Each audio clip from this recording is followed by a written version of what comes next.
She was 20 and homeless. No address, no winter coat, no person waiting up for her, just a bone-handled pocket knife and $7 she had kept folded in the lining of her left boot. And with that $7, she bought a forgotten parchment-making shed outside Waterford in Caledonia County, Vermont, on a road that had fallen off county maps in 1913. The roof had opened above the north wall. The stone lime pits were frozen under black water. The county said the building had been closed since 1969 and was scheduled for demolition the following spring. But what nobody knew was that inside the largest oak-stretching frame, in a sealed compartment that had not been opened in over 140 years, was something that would change her life forever. Before we continue, if stories like this mean something to you, hit subscribe and tell us in the comments where you're watching from. We love seeing how far these stories travel. Wilda Mae Kittredge had been waiting her whole life without knowing it. She had been waiting in spare rooms with wallpaper that was not chosen for her, at borrowed kitchen tables where every chair seemed to remember someone else, and in the hush that fell whenever grown people began talking about money. She was a child who learned early how to make herself narrow. She folded her hands before being asked. She shut drawers softly. She rinsed the sink after brushing her teeth because water spots could become a reason for a long silence. Her mother had died when Wilda was 3, on a March morning so cold that the inside of the farmhouse windows feathered over with ice. No one told Wilda very much about it afterward. There was a small photograph in a shoebox, a woman in a blue dress standing beside a lilac bush, one hand lifted against sun glare. That photograph travelled with Wilda through 3 houses and 2 school districts, though she was never certain whether she remembered the woman or only remembered being told to remember her. Her father had not stayed long enough to become a story with edges. His name appeared once on a paper envelope in a county file, and once in a church ledger where her baptism had been recorded in careful ink. After that, he became the kind of absence that adults stepped around politely, as if it were furniture placed wrong in a dark room. So Wilda was passed along to a far branch of her mother's family, to people who never struck her and never starved her, which meant that anyone looking in from the road might have called it mercy. She was given a bed under the slanted ceiling of a back bedroom and a row of hooks by the cellar stairs for her coat. At Thanksgiving, she was included in the prayer, though sometimes as an item of gratitude and sometimes as a burden successfully borne. She grew up in houses that smelled of boiled potatoes, lemon floor soap, and old wool drying near registers. She knew where spare batteries were kept, where the good scissors were hidden, how to pull a sheet tight enough that no one would complain. She became careful with cups, careful with doors, careful with hunger. When she wanted something, she waited until wanting thinned into something easier to carry. The only person who ever seemed to notice the shape of that waiting was her grandfather's cousin, Wilda Kittredge, though everyone simply called him Grand Eamon because the family tree had grown too tangled for exact titles. He lived alone in a narrow white house outside St. Johnsbury, in a place where the hills rose with an honest, patient strength behind the barns. He had once taught history at a private school, but that was not how Wilda remembered him. She remembered his hands, wide palms, split knuckles, nails clean only on Sunday mornings. She remembered the smell of his workroom, which was chalk, ash, wet hide, pine shavings, and the faint mineral bite of lime. On Saturdays, when she was 9 and 10 and then older, someone would drive her to his house and leave her there until supper. Those days became the first deliberate pattern she had ever been given. Grand Eamon would set 2 mugs of weak tea on the bench near the stove, one for himself and one mostly milk for her, and then he would open the shutters to let in the northern light. He was a restorer of forgotten things, though he never said it that way. In one corner he kept broken chair legs, brass straw pulls, cracked wooden planes, and boxes of labels from mills that had closed before Wilda was born. But his deepest attention belonged to parchment and vellum, the old craft of making writing skin from the hides of calves and lambs, not as museum theatre, not as decoration, but as a living skill with rules. He had studied it for years in Vermont and in old manuals that smelled of dust and glue. He told Wilda that before paper became ordinary, law and scripture and land promises were written on prepared skin because it could last through damp fire smoke and careless generations. He showed her how a hide was soaked in a measured bath of lime, never too strong and never guessed at, until hair loosened and fat began to release. He showed her sketches of stretching frames, ropes pulled through pegged holes, and the crescent-shaped lunellum knife used to scrape without tearing. The first time he let her touch a scrap of finished vellum, Wilda expected it to feel dead. Instead, it held a faint warmth from his workroom and a surface that seemed almost awake beneath her fingers. It was not paper, it had memory in it. It yielded and resisted at once. Anything worth keeping must first learn to be stretched, Grand Eamon told her. He did not smile when he said it. He was standing beside a half-sized practice frame he had built for teaching, tightening a cord by one patient peg. Wilda watched the pale skin pull flatter with each turn, watched the wrinkles travel outward until the surface grew even and exact. At 10 years old, she heard only a rule about craft. Years later, she would understand that he had given her a sentence to live inside when shelter, money, and kinship had all become uncertain. Their weekend ritual did not change much, and that was why she trusted it. He made soup on the back burner. She swept curls of scraped hide into a tin pan. He let her sharpen the dull practice knife on a whetstone with water dripped from a chipped cup. Sometimes he read aloud from old accounts of tanners and scriveners in New England towns. Sometimes they worked without speaking until the clock in the hallway made its careful little complaint at noon. When she was 12, he placed his old bone-handled pocket-knife in her palm and closed her fingers around it. The handle had yellowed with age and use, and one side bore a hairline crack repaired with a dark pin. Not for trouble, he said. For usefulness. She carried it after that in her coat pocket, then later in her boot lining because the coat was outgrown, but the knife remained. She used it to cut twine, peel apples, open feed sacks, sharpen pencils when there was no sharpener, and once to cut loose a length of fishing line from the foot of a crow trapped behind the school gym. Grand Eamon died in late October when Wilda was 15. A neighbour found him seated in the workroom chair with a folded cloth in his lap and the stove gone cold. There was no drama to it, no warning that reached her in time, only a phone call made from the kitchen while dishes soaked in grey water. She stood by the sink and listened to adults speak in lowered voices about arrangements, estate papers, and whether there would be anything worth the drive. At the funeral, his workroom smelled wrong.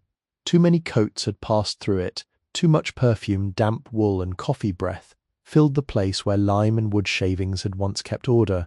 Wilda stood near the doorway while older relatives opened cabinets and sorted tools into piles. Someone took the whetstones because they looked useful. Someone else took the brass calipers because they were handsome. His notebooks disappeared into a cardboard box that was later said to have gone missing during a basement clean-out. The practice frame he had made for her was left leaning against the wall. She asked if she could have it, but the woman handling the estate said there was no room in the car and no reason to carry home a broken thing. By winter, the house had been sold. By spring, the new owners painted the door blue. By summer, no one spoke of the vellum again. The family branch that had taken Wilda in belonged to Marlene and Osric Vale. Though the connection ran through a great-aunt, no one could explain without drawing boxes on the back of an envelope. Marlene kept a clean house with a hard shine on everything. Her counters were bare, her curtains were washed before holidays. She believed dust was a sign of moral looseness, and that gratitude should make a child efficient. Osric was not cruel in the manner stories often prefer. He did not shout unless something had already been waiting inside him all day. He worked for the county road department, came home with orange grit in the cuffs of his pants, and sat at the head of the table under the brass light fixture. He read the mail with a butter knife. He marked bills in pencil. He saved receipts in envelopes by month, then stored the envelopes in an ammunition box he had bought at auction.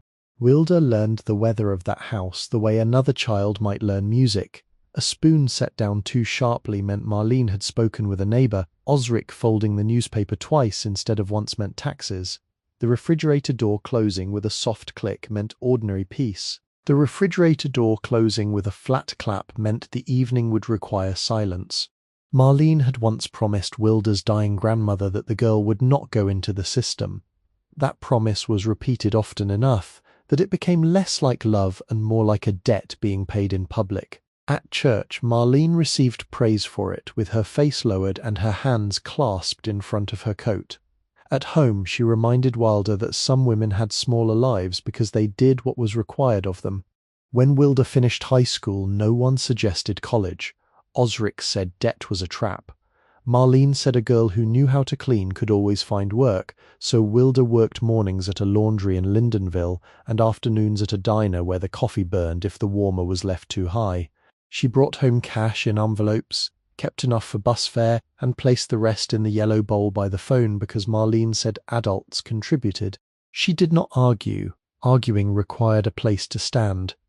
The evening she was sent away had the clean, cold feeling of early November. Outside, rain had silvered the road and laid dark lines along the trunks of the maples. Inside, Marlene had made meatloaf, boiled carrots and potatoes mashed thin with milk. The table was set with the blue plates, not the white ones used for guests, and there were no candles, though the power flickered twice before supper. Wilda noticed the suitcase first. It stood beside the pantry door, not hers exactly, but the old brown one from the attic with one brass latch and a handle wrapped in black tape. Her folded clothes made the lid bulge slightly. Her work shoes were beside it with the laces tucked in. On top lay the photograph of her mother in the blue dress, pressed flat beneath a dish towel as if even that needed to be made tidy. Osric waited until Grace was finished. Then he cut his meatloaf into 4 exact squares and set down his fork. "You're grown now. We have done our part."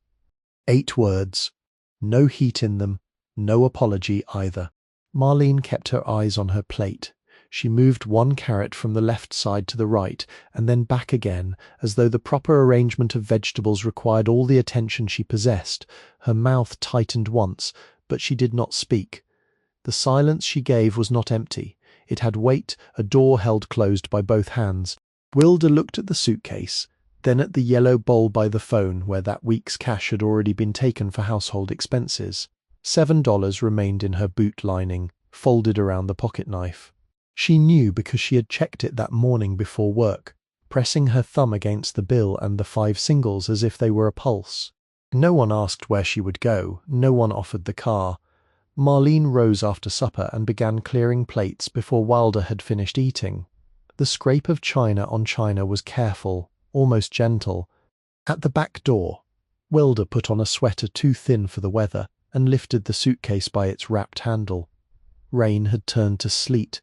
The porch boards shone beneath the light. For a moment she thought Marlene might follow her, might put a loaf of bread in her hand or say her mother's name. The house remained exact behind her, warm windows, drawn curtains, a sink running somewhere inside. Wilda stepped down into the yard, and the porch light went out before she reached the road. The first night she slept behind the laundromat where steam from the vents kept the brick wall a little warmer than the alley. She wrapped her arms through the suitcase handle so no one could carry it off without waking her. A delivery truck arrived before dawn, and the driver looked at her, looked away, and unloaded blue bags of linen without a word. By noon she was in St. Johnsbury walking because the bus took money, and money had become a measured substance. She bought a day-old roll for 50 cents and filled a paper cup with water in the library bathroom.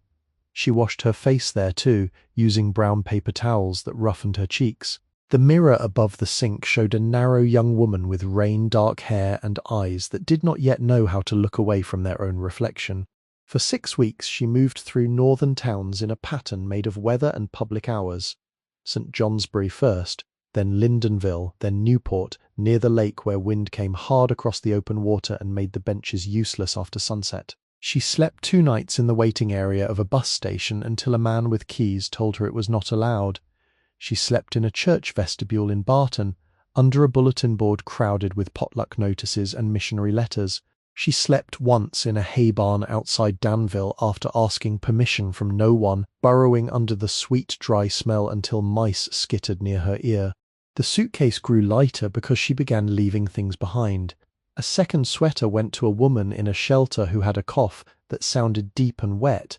A pair of dress shoes went into a donation bin because they made no sense anymore. The photograph of her mother stayed wrapped in a cotton shirt. Grand Eamon's knife stayed in her boot.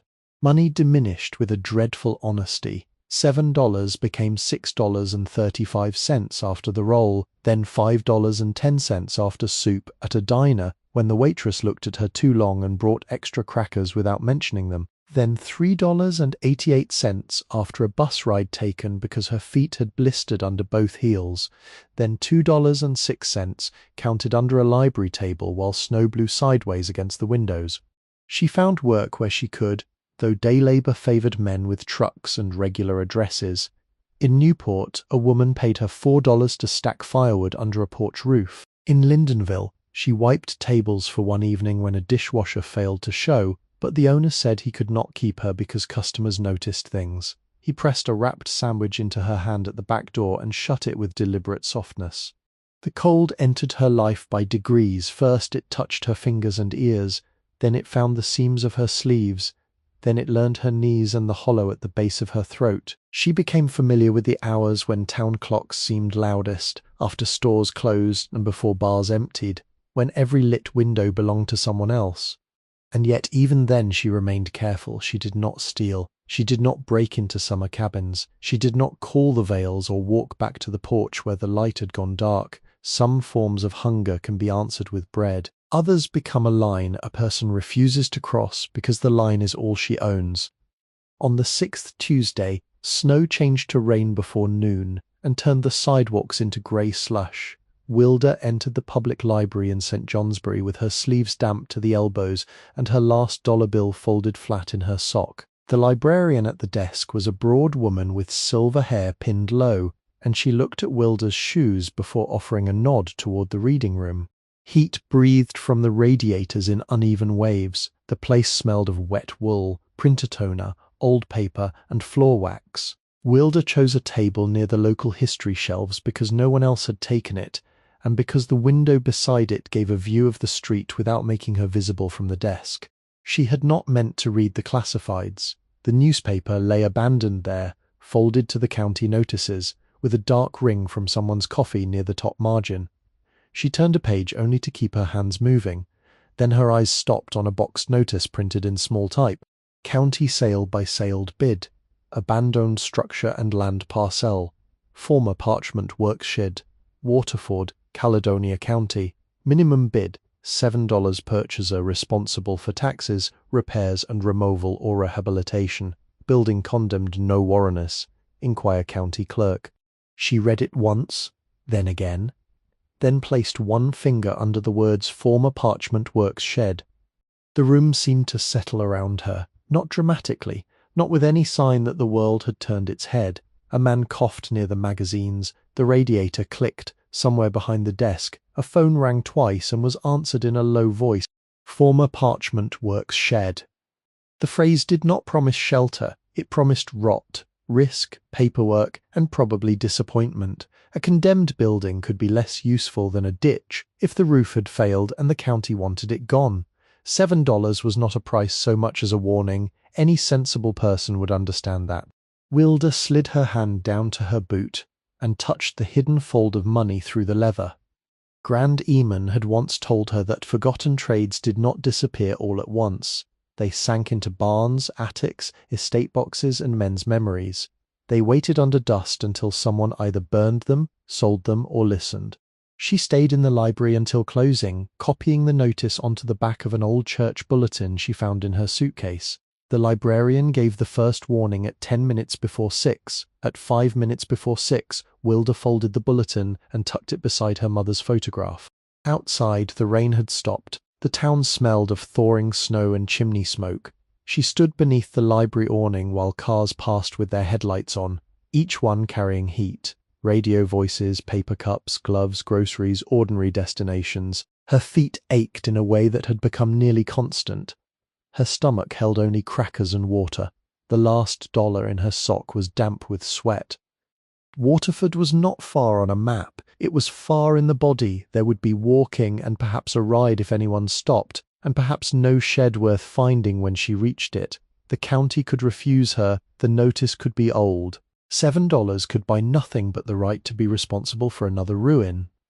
Still, She began moving before she had finished weighing it. She walked first toward the edge of town, past the dark windows of the insurance office, past the hardware store with shovels chained upright outside, past a church sign whose plastic letters had lost half a sentence to wind. At the last intersection, she opened the old brown suitcase and took out what remained that was not necessary. A cracked comb, a second plate wrapped in newspaper, 2 books from high school she had carried out of habit rather than need. She set them neatly beside a charity bin under the eaves of a closed thrift shop. Then she lifted the suitcase again, the handle cut into her palm, the knife pressed against her ankle. The night road bent east, patient and black between the fields.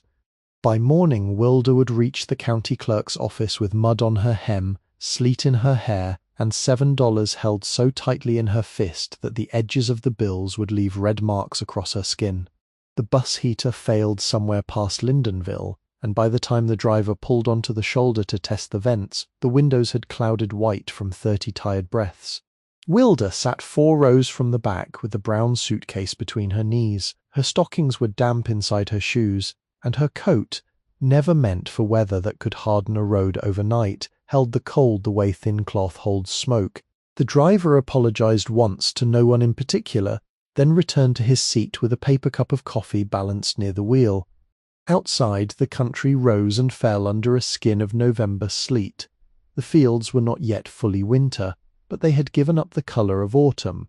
Stubble showed through the snow in short brown scratches. Cows stood with their backs to the wind. Every mailbox seemed farther from its house than it ought to be. She rode as far as the last stop her fare would allow, then stepped down beside a closed farm stand whose plywood pumpkins had been left leaning against the wall. The bus pulled away with a sigh of brakes and a dark wash of slush, leaving her in a silence so complete that the ticking of its cooling engine seemed to continue after it disappeared. A hand-painted sign on a post said Waterford 5 miles. She began walking. The temperature had fallen to 26 degrees, though she did not know the number until later when she saw it printed on the bank sign in town. She knew only the way the air entered her sleeves and tightened her skin. Her suitcase bumped her knee every dozen steps. Twice she changed hands, and twice she had to stop and close her fingers, slowly, because they had stiffened around the taped handle. The road ran between fields and wooded rises, then dipped where a narrow brook crossed under a culvert glazed with ice. Once a pickup slowed beside her, the man inside leaned across the passenger seat and asked if she needed a ride. His voice was not unkind, but the cab smelled of beer and gasoline, and a second man sat low in the shadow near the far window. Wilda thanked him and said she was close. She was not close. After dark she came upon a hay barn set back from the road, its main door open just enough that wind pushed loose straw against the threshold. No house lights showed nearby.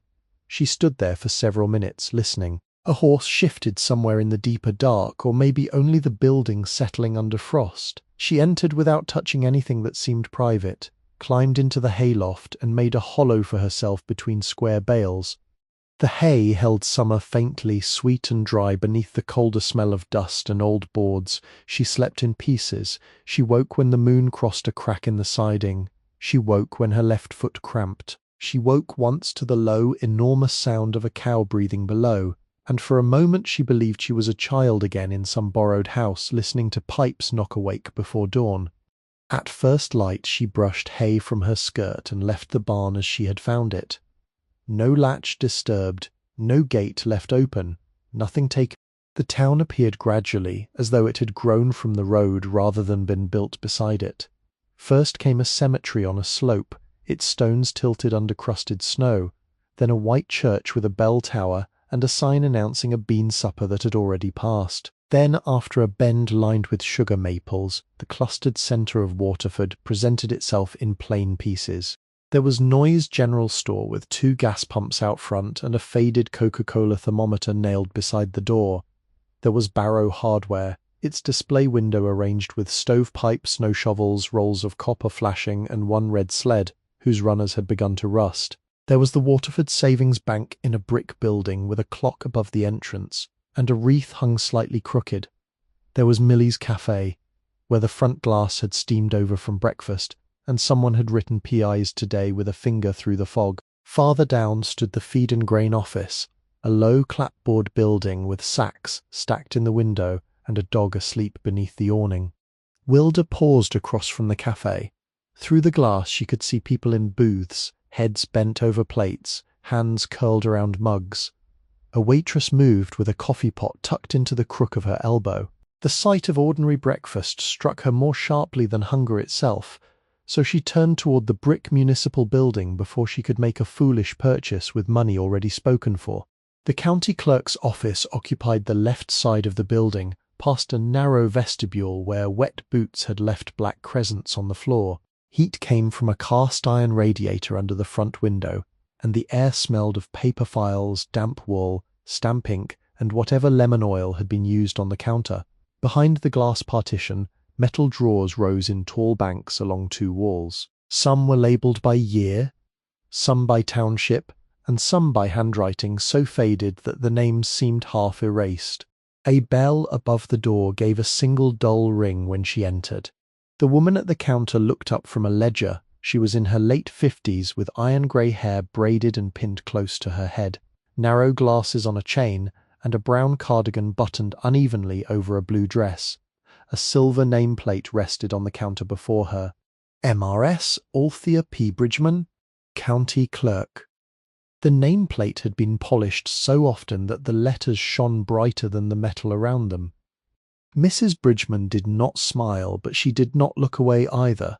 Her gaze moved from Wilda's wet hem to the suitcase, from the suitcase to her hands, and then settled on her face with a steadiness that asked for truth without saying so.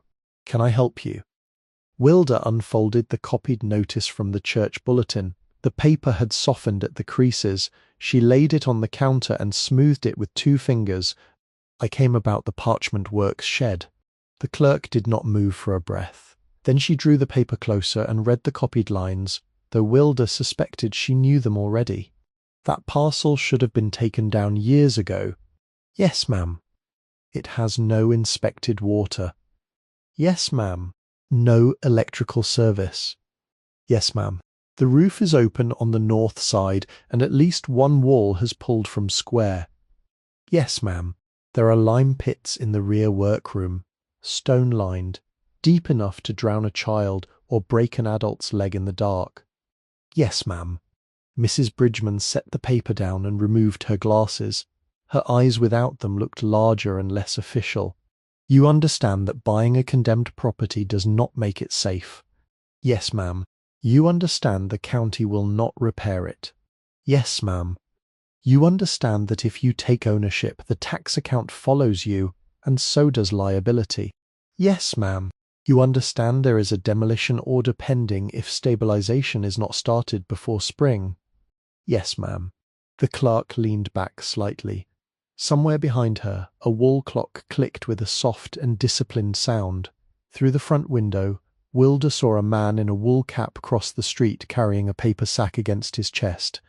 The town was moving through its mourning. Her own mourning had narrowed to the width of a counter. Mrs. Bridgman placed both hands flat on the ledger. "And you still wish to file a bid?" "I do." "You have seen it?" "No, ma'am." The answer came out plainly, before shame could dress it differently. The clerk held her gaze. Wilda waited for the refusal or the lecture, or the small administrative mercy that would save a poor girl from a poor decision by denying her the right to make it. Instead, Mrs. Bridgman turned and opened a drawer behind her, choosing a folder from among many with the sure hand of a person who had been keeping order for decades.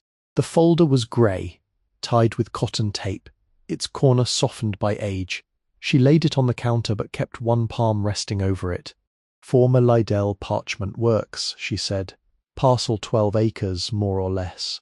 Structure approximately 22 by 38 feet. Attached lean-to collapsed on the eastern side. Last recorded commercial use, 1908. Last tax payment, 1967. Condemned after inspection, 1969. No septic record. No residential certificate. No warranty of title beyond county authority to sell for arrears." The words moved like stones placed in a row. Wilda nodded after each one. Mrs. Bridgman pulled a sheet from the folder. Then another carbon paper appeared. A fountain pen with a black barrel was lifted from a tray and tested on a blotter. The clerk asked for her name, her date of birth, her last known address, and a place where notice could be sent. At the last question, Wilda's hand tightened around the pocket seam of her coat. "I do not have one yet." The clerk paused only long enough for the fact to enter the room. "For now," she said, "I will mark general delivery, Waterford Post Office." "Thank you. Do not thank me for paperwork." She slid the bid form under the glass opening. Wilda bent over it and signed where indicated. The pen was heavier than she expected. The signature looked narrow and unfamiliar, as if someone else had written her name after hearing it spoken through a door. Then came the money. Wilda unfolded the bills from inside her boot lining beneath the counter, trying to do it without drawing attention. The paper had warmed against her skin and wrinkled along the folds. She placed the exact amount on the wood. Mrs. Bridgman counted it once, then again, not with suspicion but with a clerk's devotion to accuracy. The final dollar was worn almost soft. Its corner had torn near Washington's shoulder and been mended with clear tape, browned by age. Mrs. Bridgman looked at that bill for a moment longer than the others. Then she set it aside from the stack and opened a small drawer in her desk. "For the record," she said. She wrote a receipt by hand. The brass county stamp sat on a square of green, felt heavy as a tool. She inked it against a pad, positioned it over the paper, and pressed down with both hands. The sound was deeper than Wilda expected, a firm metallic judgment that travelled through the counter. The deed, temporary certificate, tax notice, and demolition warning were gathered into a brown envelope. Mrs. Bridgman tied it with red string and wrote the parcel number across the front in exact script. "Directions," she said, drawing a second sheet toward her. "You follow Duck Pond Road north out of town, at the old schoolhouse. Take the left fork onto Comerford Hill Road. Do not take the logging track even if it looks shorter. After the stone bridge, you will pass a white farmhouse with green shutters. The family there has a black dog who believes the road belongs to him. Keep walking. After the walnut trees, look for a rusted sign nailed to a cedar. The path is on the right. The shed sits down in the hollow near the brook." She drew lines as she spoke. The map was simple, almost severe. Road, fork, bridge, farmhouse, walnut trees, path, brook. No decoration, no false comfort. Wilda folded it carefully. Mrs. Bridgman did not release the envelope immediately. Her fingers rested on the red string. "Kittredge," she said. Wilda looked up. The clerk turned toward the rear wall, where old framed maps hung between file cabinets. One map showed Waterford in pale green parcels, all those narrow fields and family names laid out like a quilt. She rose from her chair more slowly than Wilda expected, crossed to the wall and placed one finger near the upper edge of the township. "There was a Kittredge who came in here years ago," she said. "Not often?" he asked, after records on vanished trades, tanning, fulling, parchment. He had a careful way of speaking. Wilda's throat closed before she could answer. "Amen," Mrs. Bridgman said, not as a question. "The name did not seem to belong in that office. It should have been beside a stove, or in a workroom full of shavings, or written in pencil on the margin of a manual. Yet there it was, spoken by a woman in a county cardigan with stamp ink on one thumb." "Yes," Wilda said. He copied several pages from our older ledgers, paid for the copies in quarters, brought his own pencils, would not use our pen near the books. Mrs. Bridgman almost smiled, though the expression never fully opened. He asked about that shed. Wilda held still. "When?" 18, perhaps 19 years ago, before the roof went bad. He said some buildings were misunderstood because no one living had been taught what they were for. Outside, a truck passed, chains rattling softly over wet pavement. Inside, the clock clicked again. The clerk looked down at the envelope between them.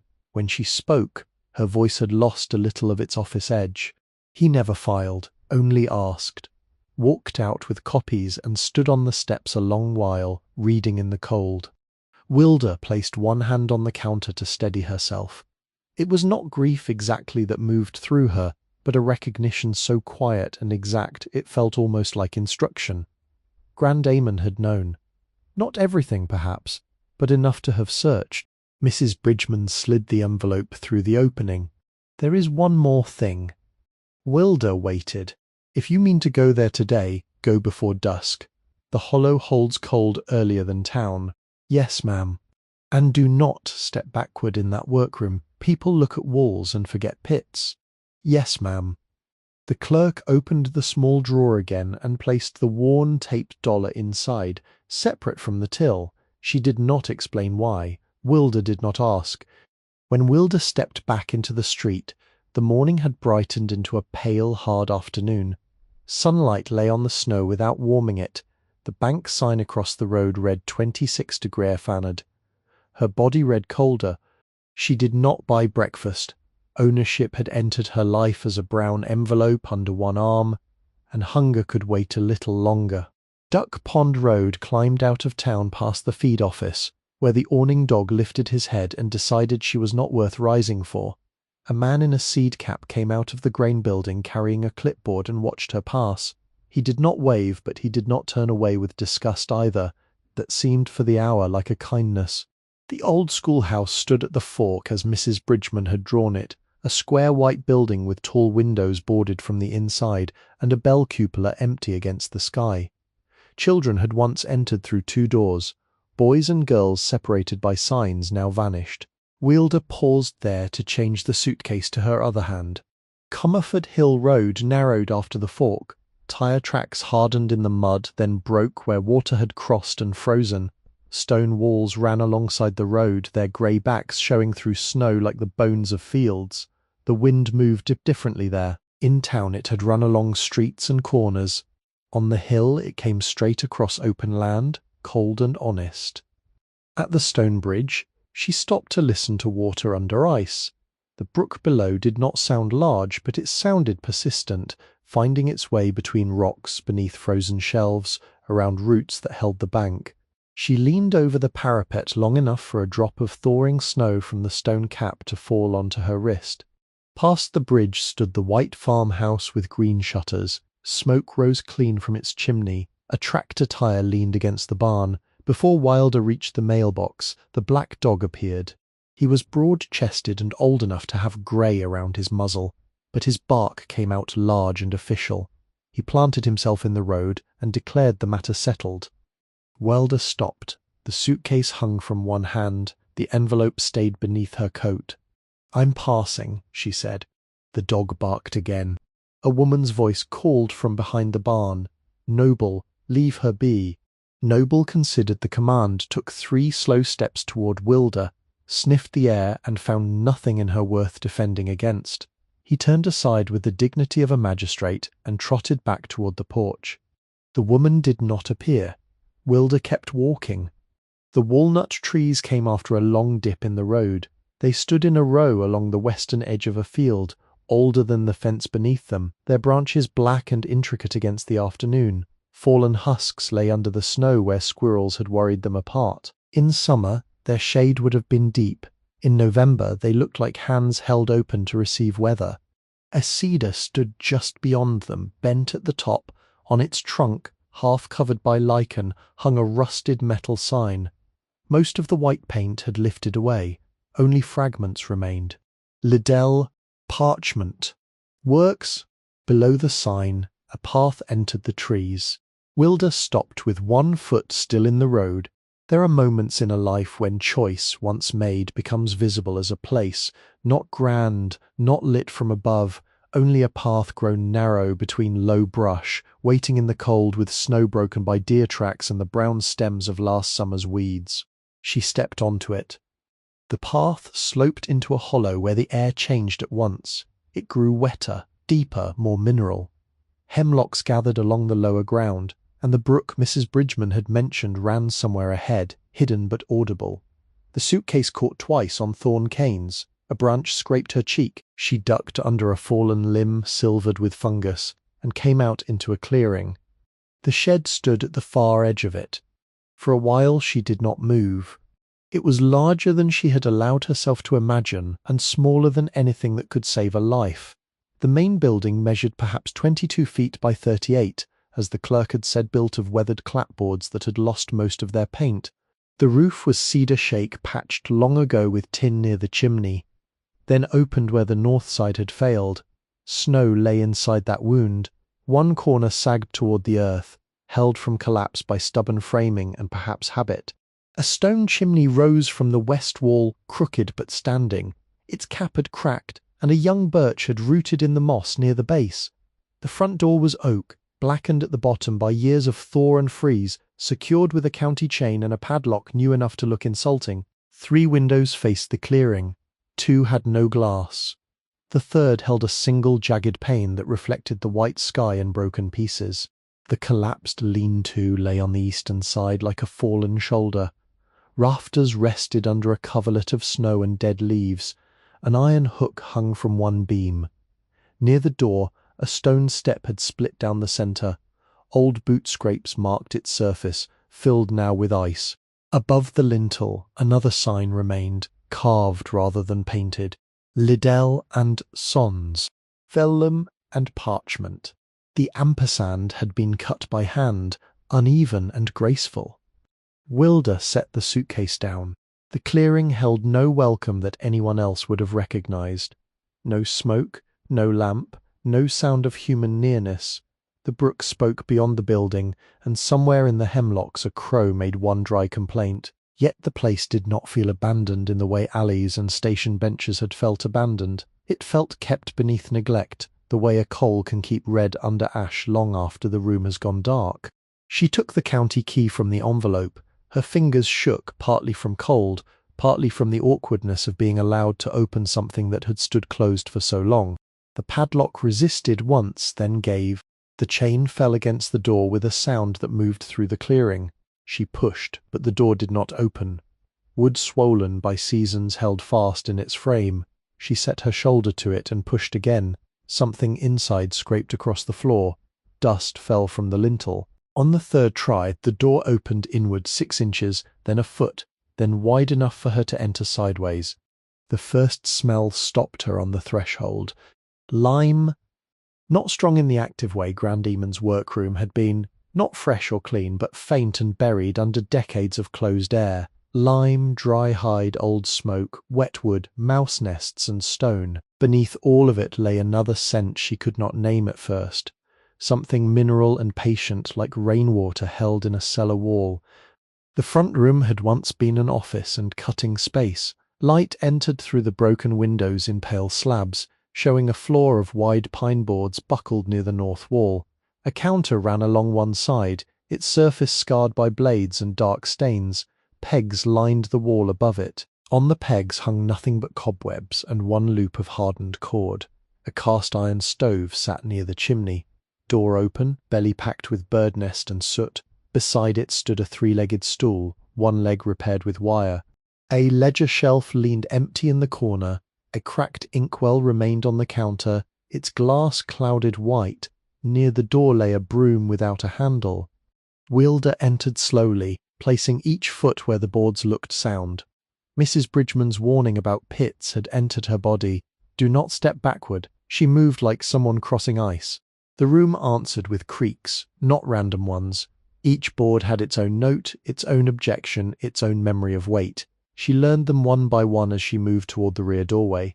The back room was colder. Here the craft had lived. 3 lime pits lined the southern wall, sunk into the floor and edged with stone worn smooth at the corners.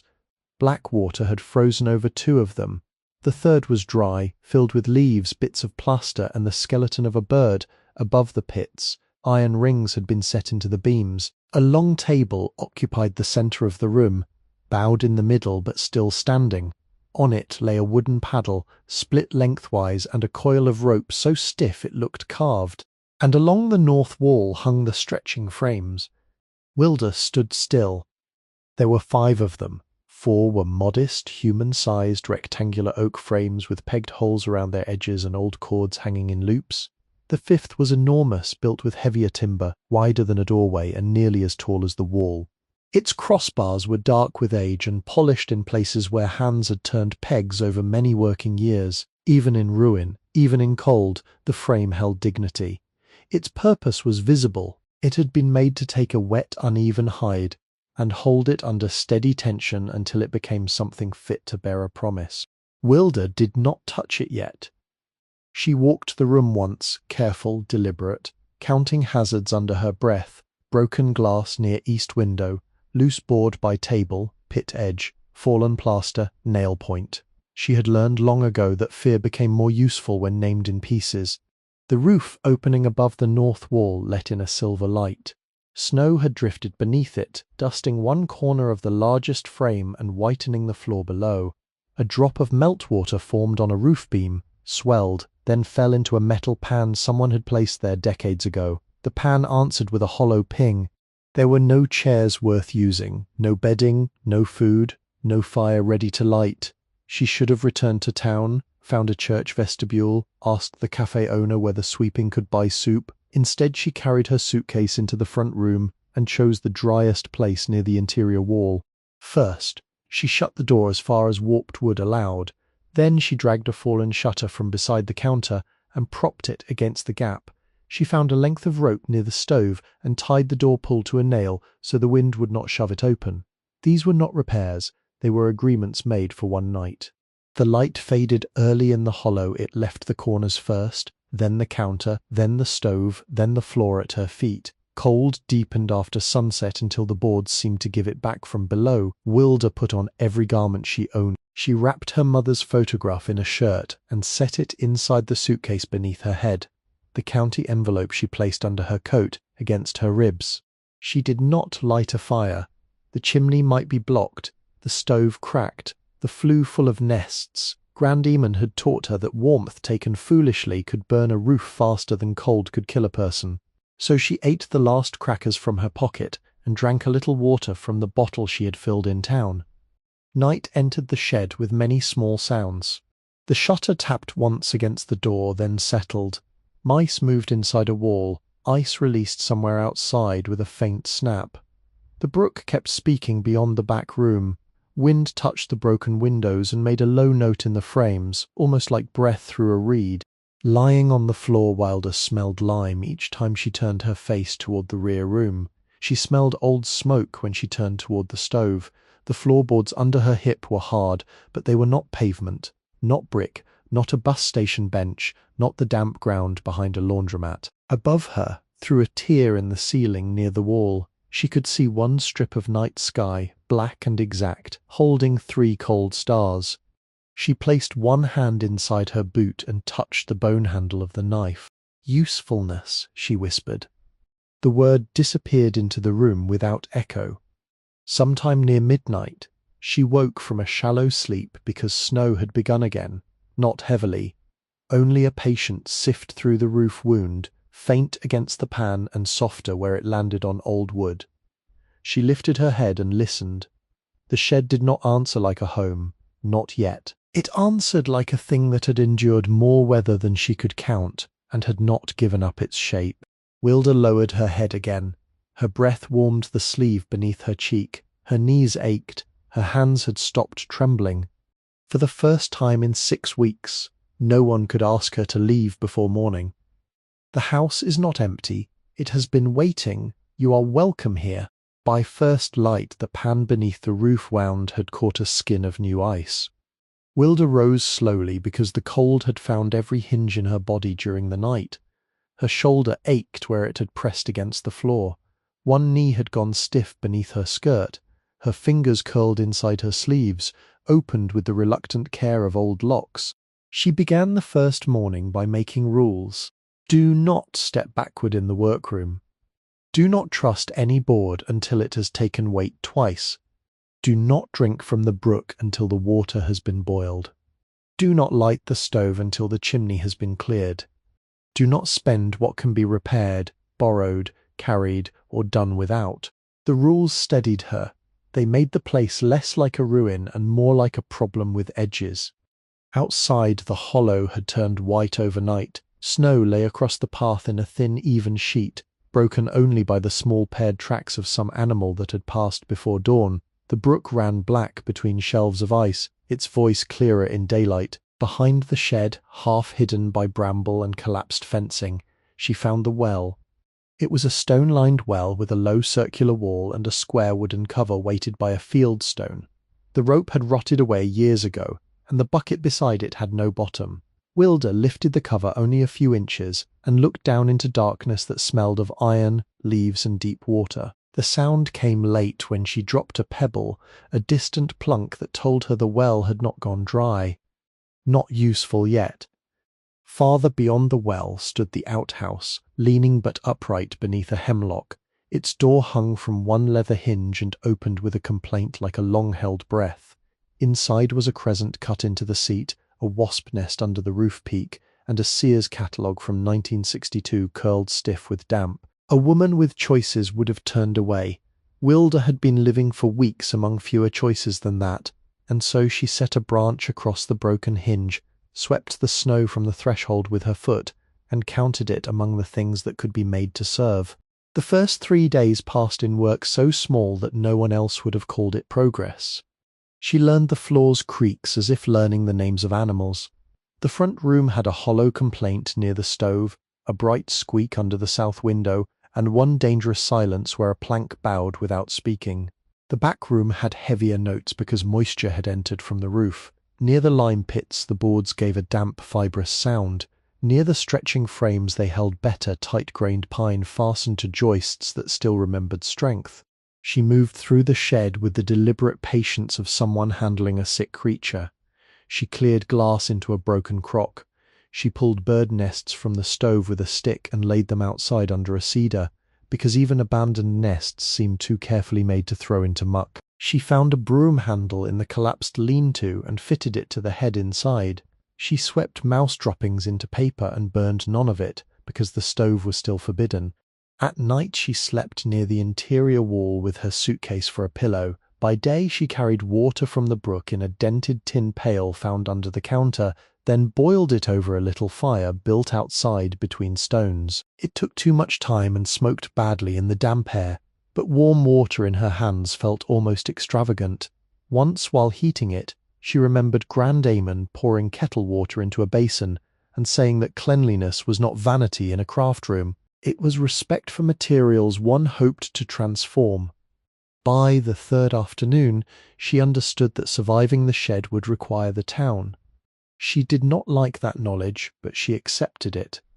Barrow hardware smelled of nails, rope, paraffin, dry leather, kerosene, and floorboards rubbed with a century of boots. A bell on a spring rang when Wilda entered, and from somewhere beyond a row of stovepipe a man answered, "I heard you." The owner came out from a rear aisle carrying a box of hinge screws against his hip. He was a compact man in his 60s with white hair cut close to the skull, a moustache yellowed at the centre from pipe smoke, and hands so broad that the cardboard box looked child-sized against them. His apron had Barrow hardware embroidered over one pocket in red thread that had faded toward rust. A pencil rested behind his ear. The store itself seemed to contain every ordinary remedy a building might request. Glass jars of screws stood labelled in careful marker. Drawers of nails ran along one wall, each with a sample fastened to the front. Stove cement sat beside blacking. Rope hung in coils from ceiling hooks. There were rolls of roofing felt, tins of putty, panes of glass, handles for axes, handles for hammers, handles for tools whose heads had survived longer than their owners. Near the counter, a shelf held used manuals with buckled spines and coffee stains. The man looked at Wilda's shoes, as the clerk had done, then at the brown envelope under her arm. "You are the one who bought the Liddell place."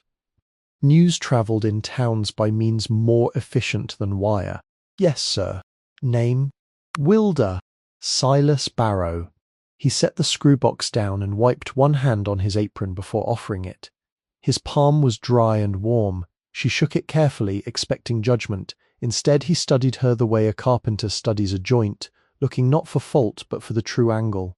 "You planning to camp there or repair it?" "Repair what I can." "That is not the same as answering." "I do not know yet." Silas nodded once, as though that was the first sensible thing she had said. She asked the price of a chimney brush, a coal shovel, stove cement, and a second-hand hammer. He wrote numbers on a paper bag with the pencil from behind his ear. The total came to more than she possessed, which was nearly nothing by then, and considerably less than the building required, which was everything. Wilda looked at the figures until they blurred. "I can work," she said. "Sweep, stock, carry, anything after closing." Silas leaned his elbows on the counter. The pencil made a small line of graphite where it touched the wood. "You know how credit works? I know how debt works." "That is not the same thing either." "No, sir." He watched her a moment longer, then tore the paper bag neatly in half and began again. "Account under the property name, no interest for 30 days. After that we discuss. You bring receipts back clean and do not disappear. You buy what keeps you alive before what makes the place pretty. You listen when I tell you something will kill you." "Yes, sir." "And you do not call roof tar a repair." "No, sir." He turned to the shelf of used manuals and pulled down a thick volume with a green cover, faded nearly grey. The title read Practical Home Repair for Rural Properties. Someone had underlined the word practical twice. "This one is free because page 42 is missing and because it came from my brother who believed every problem could be solved with a bigger hammer. He was wrong, but the pictures are good. I cannot take it free. You can bring it back when you have learned all it knows." That she could accept. He set her first supplies on the counter, a used chimney brush with stiff wire bristles, 3 sections of threaded rod, a narrow coal shovel, a small tub of black furnace cement, a package of No. 8 wood screws, a box of 8-penny common nails, a pair of work gloves too large for her, a coil of 1/2-inch rope, and a tin cup from the camping shelf because, as he said, drinking boiled water out of a pail was foolish when civilization had already invented cups. The prices were written in his ledger with exact patient script. Used chimney brush and rods, $1.75. Coal shovel, 0.40 cents. Furnace cement, 0.55 cents. No, 8 screws, 0.118 cents. 8-penny nails, 0.32 cents. Work gloves, used, $0.25. Rope, 12 feet, 0.36 cents. Tin cup, $0.112. Total, $3.93. He wrote the amount under Liddell Place, then beside it, in smaller letters, W. Kittredge. Wilda carried the bundle back through the cold with the manual tied to the suitcase handle and the chimney rods over one shoulder. The weight of borrowed trust felt heavier than the tools. Cleaning the chimney took 7 hours the first day and 3 the next. She began by clearing the stove. The nest came out first, then soot layered like black flour, then bits of broken brick from the firebox. She laid everything on newspaper and inspected the stove by touch, running her fingers along seams, corners, and the underside where cracks like to hide. The iron had rusted but not split. The door hinge held. The damper moved after she tapped it loose with the handle of the coal shovel. Outside, she climbed onto a fallen section of the lean-to to reach the lower roof, then stopped. The wood underfoot flexed in a way she did not trust, so she revised the method. She worked from below first, spreading a torn feed sack over the hearth, tying a cloth around her nose and mouth, and threading the brush upward 1 rod section at a time. Creosote fell in flakes and black curls. It came down like the inside of old night. It coated her sleeves, entered the cuffs of the borrowed gloves, and found the wet places beneath her nails. Twice she had to crawl away coughing. Once a hardened mass the size of a fist dropped from the flue and struck the stove floor with such force she stepped back before remembering not to step without looking. She used the brush in short, steady strokes, never forcing it where the flue narrowed up. Turn, pull, up, turn, pull. When resistance changed from a scrape to a dull thud, she marked the rod length with twine and went outside to study the chimney's height. A bend, perhaps, or a bird guard fallen inward. By afternoon the wind sharpened. She tied the rope around her waist and secured the other end to a hemlock trunk, not because it would save her from foolishness, but because it might give her 1 more second to regret it. Using the stone chimney's lower shoulder and a maple limb that leaned close to the west wall, she climbed high enough to see the cap. The cap had cracked, but the opening was not blocked by brick. A mat of twigs and leaves had lodged 3 feet down, woven with soot, feathers, and a strip of blue plastic feed sack. She worked it loose with the chimney rod from above. pulling and breaking it in patient pieces until the flue opened dark beneath. When she looked down through it, a faint circle of light showed in the stove below. That seemed like a blessing small enough to trust. She waited until the second evening to make the first fire. Waiting was not fear, it was craft. She cleaned the hearthstones with the broken broom. She patched a narrow seam in the stovepipe with furnace cement, pressing it smooth with a wet finger the way Silas had described. She let it set. She opened the damper. She twisted newspaper into loose knots, added dry bark stripped from dead cedar, then 3 pencil-thin sticks, then 2 pieces no thicker than her wrist.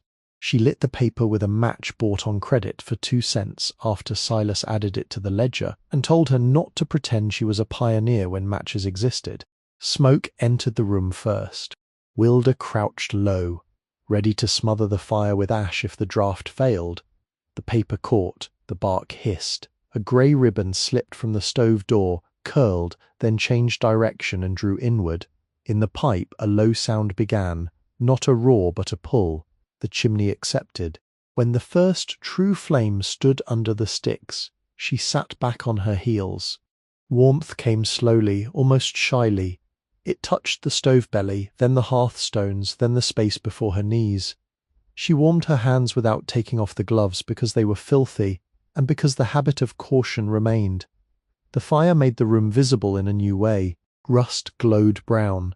The counter scar deepened. The cracked inkwell shone.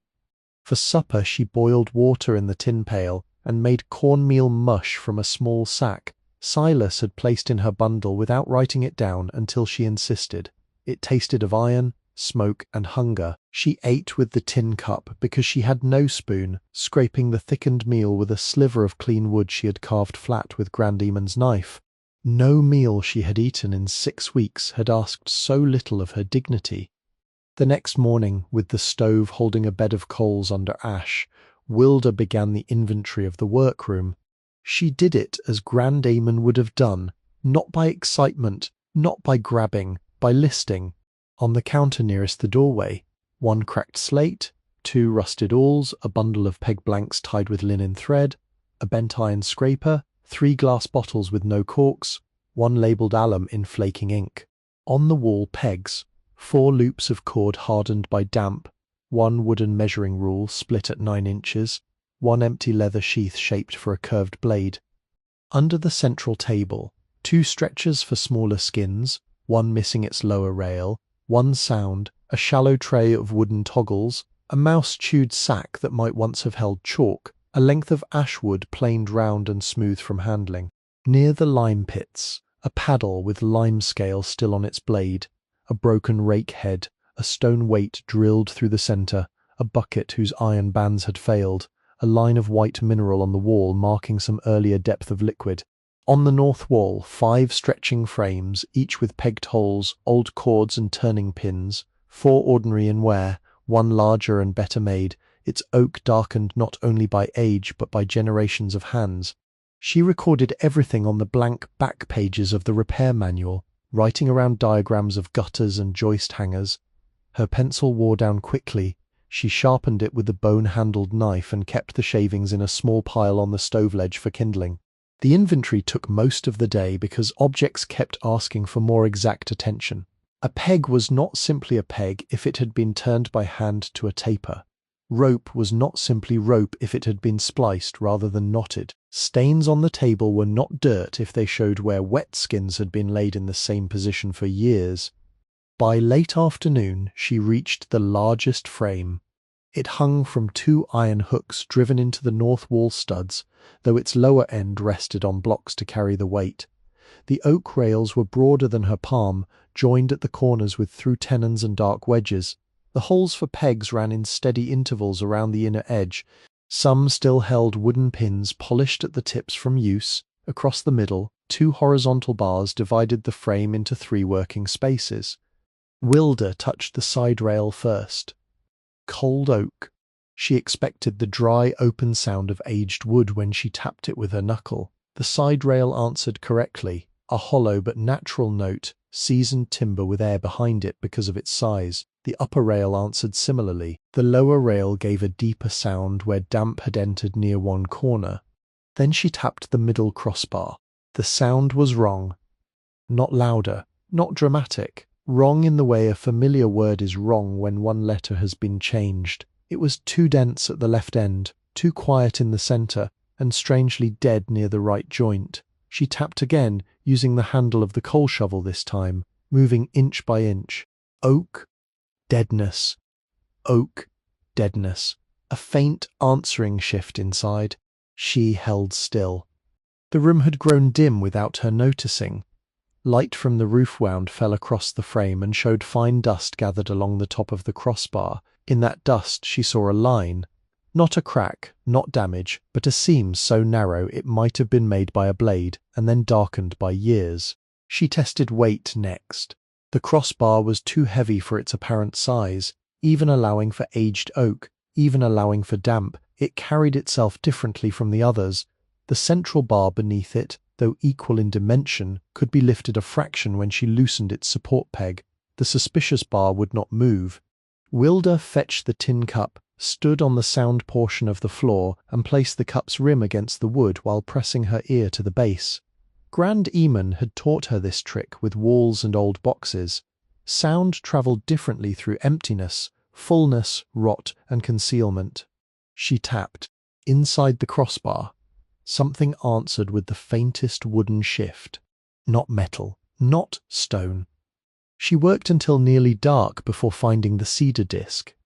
It sat at the right end of the crossbar, disguised as a knot. No one glancing at it would have seen anything but a round, darker place in the grain. But its edge was too perfect, and when Wilda cleaned it with a damp cloth, the smell of cedar rose briefly from beneath the dirt, though the frame itself was oak. A plug. Her hand rested near it for a long while. Opening another person's hiding place is not simple, even when the person is dust. There are trespasses that remain trespasses after a century, but the frame belonged to the shed now, and the shed, by county stamp and $7, belonged to her. More than that, the hidden thing had been kept inside a tool of the craft, not under a floorboard or behind a thief's loose brick. Whoever sealed it there had wanted concealment, yes, but also preservation. Wilda chose the smallest awl from the counter. Its handle had cracked, so she wrapped it with cloth. She worked around the cedar disc gently, loosening old wax or pitch from the seam. She did not pry hard. She did not split the oak. She circled and waited, until at last the disc turned under pressure from her thumb. It came free into her palm. Behind it lay darkness and the dry breath of sealed wood. She carried the stove lamp closer, though the lamp held no oil and served only to reflect firelight from the front room. With the plug removed, she could see into a hollow running through the crossbar. Something had been wrapped inside and pushed deep. She fashioned a hook from bent wire found under the table, then stopped because haste had entered her fingers. She sat on the floor for 5 minutes. Then she tried again. The first package emerged only an inch at a time. It was wrapped in oilcloth so stiff with age that it crackled but did not tear. Around it had been tied waxed linen cord, the knot flattened by pressure. A second package followed, smaller and heavier. Then a long narrow bundle wrapped in sheepskin, hair side inward. Then a tin box, rectangular, blackened but sound. At the far end, after many careful attempts, came a roll wrapped in faded blue cloth and sealed with a strip of leather. Wilda laid each item on the central table in the order it emerged. She did not open them at once. The room had become nearly dark. The stove in the front gave a faint orange pulse through the doorway. Snow outside reflected what little sky remained. She carried the packages into the warmer room and placed them on the counter, then shut the back room door as far as it would go, as if the stretching frame deserved privacy after being emptied. The first package contained tools. Not many. The right ones. A lunellum knife lay wrapped in linen, its crescent blade darkened but not ruined, its handle worn to a shape made by long use. Beside it rested a smaller scraping knife, 2 bone folders, a polished stone burnisher, and a brass gauge marked in 16ths with letters so fine she had to hold it near the fire. Each tool had been oiled before wrapping. Each had been kept not as treasure but as something intended to work again. Wilda did not cry. She cleaned a place on the counter with her sleeve and laid the lunellum there as Grandamon might have laid it, blade facing inward, handle to the right, safe from an accidental hand. The narrow sheepskin bundle held raw material, though time had changed it. There were strips of prepared hide, unfinished but scraped thin, perhaps practice pieces or samples. Some had curled and stiffened beyond use, others remained pale, translucent at the edges, veined like winter leaves. Between them lay notes written in brown ink, technical and spare. Lime weak in cold weather. Never scrape against grain when moonmark shows. Tension before beauty. The long roll in blue cloth contained 8 sheets of finished vellum. Wilda opened them on the table one at a time, weighting the corners with tools. The sheets had yellowed to the colour of cream held near firelight, but they remained supple enough to unroll without cracking. Writing covered them in a hand, both formal and human, dark brown lines of iron gall ink that had bitten into the surface and stayed. Some pages bore names, some bore boundaries. Some mentioned roads by trees no longer standing, stone walls, brooks, family claims, transfer of meadow, grazing rights, water access, and mill privileges. She could read only parts. The script belonged to another century, and moved in long, disciplined loops, but enough words rose clear. Waterford. Claim. Witnessed. Laid before town meeting. Not recorded in county book. Original retained. She understood then that the sheets were not decorative. They were not samples for a museum drawer. They were documents, legal in nature, written on vellum, because someone had meant them to outlast ordinary paper. Grandamon had once told her that parchment could carry law across generations if mice, water, and fools did not reach it first. Her hand hovered above the pages without touching the ink. The smaller package contained money. It was wrapped in cotton, then in paper, then tied with a black ribbon that had faded green at the edges. Inside were bills, coins, and a small ledger page listing amounts in careful columns. The bills were old, some large-sized notes worn soft at the folds, some silver certificates, some national banknotes with engraved faces that looked stern in firelight. The coins had been separated into envelopes labelled by hand. She counted because the ledger invited counting.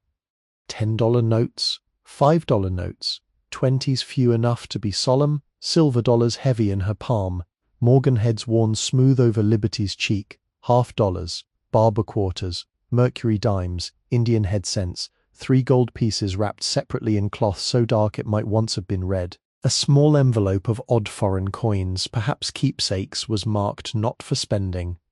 The total written on the ledger page was $36,500. Below it, in smaller script, someone had added, and 42 cents, counted September 3rd, 1884. Wilda counted the cents twice because the exactness mattered. $36,500.42. The sum did not enter her imagination properly. She understood 10 cents. She understood $1. She understood the price of a roll, a cup of soup, a bus fare, a used chimney brush, a box of nails. This amount sat beyond need like a mountain beyond a window, too large to touch at once, too dangerous to misunderstand.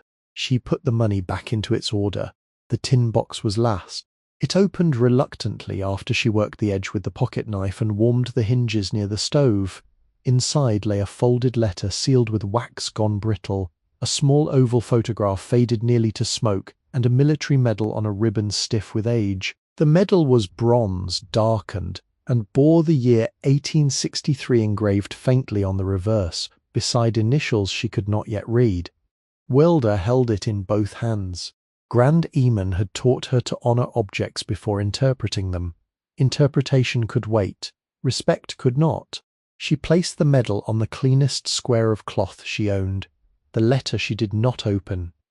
This surprised her. All day the hidden compartment had drawn her forward.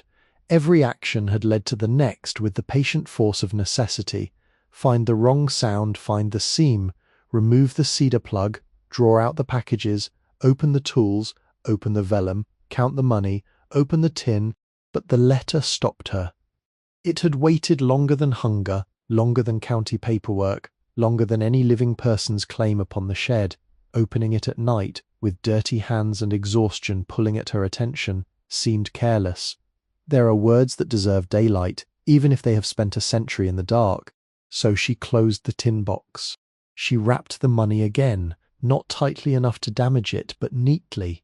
She laid the vellum sheets between clean boards from a collapsed shelf to keep them flat.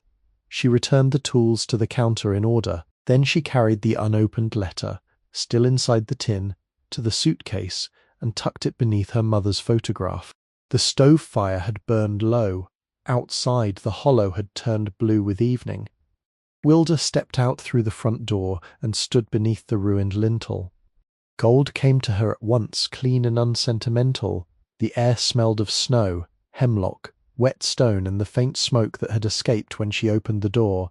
Above the shed, clouds moved apart in slow torn pieces, revealing a narrow belt of stars. The brook beyond the back wall ran under ice with the same persistent speech she had heard since arriving.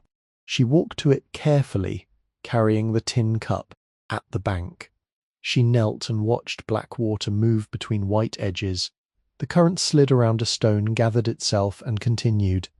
No applause, no witness except trees and dark.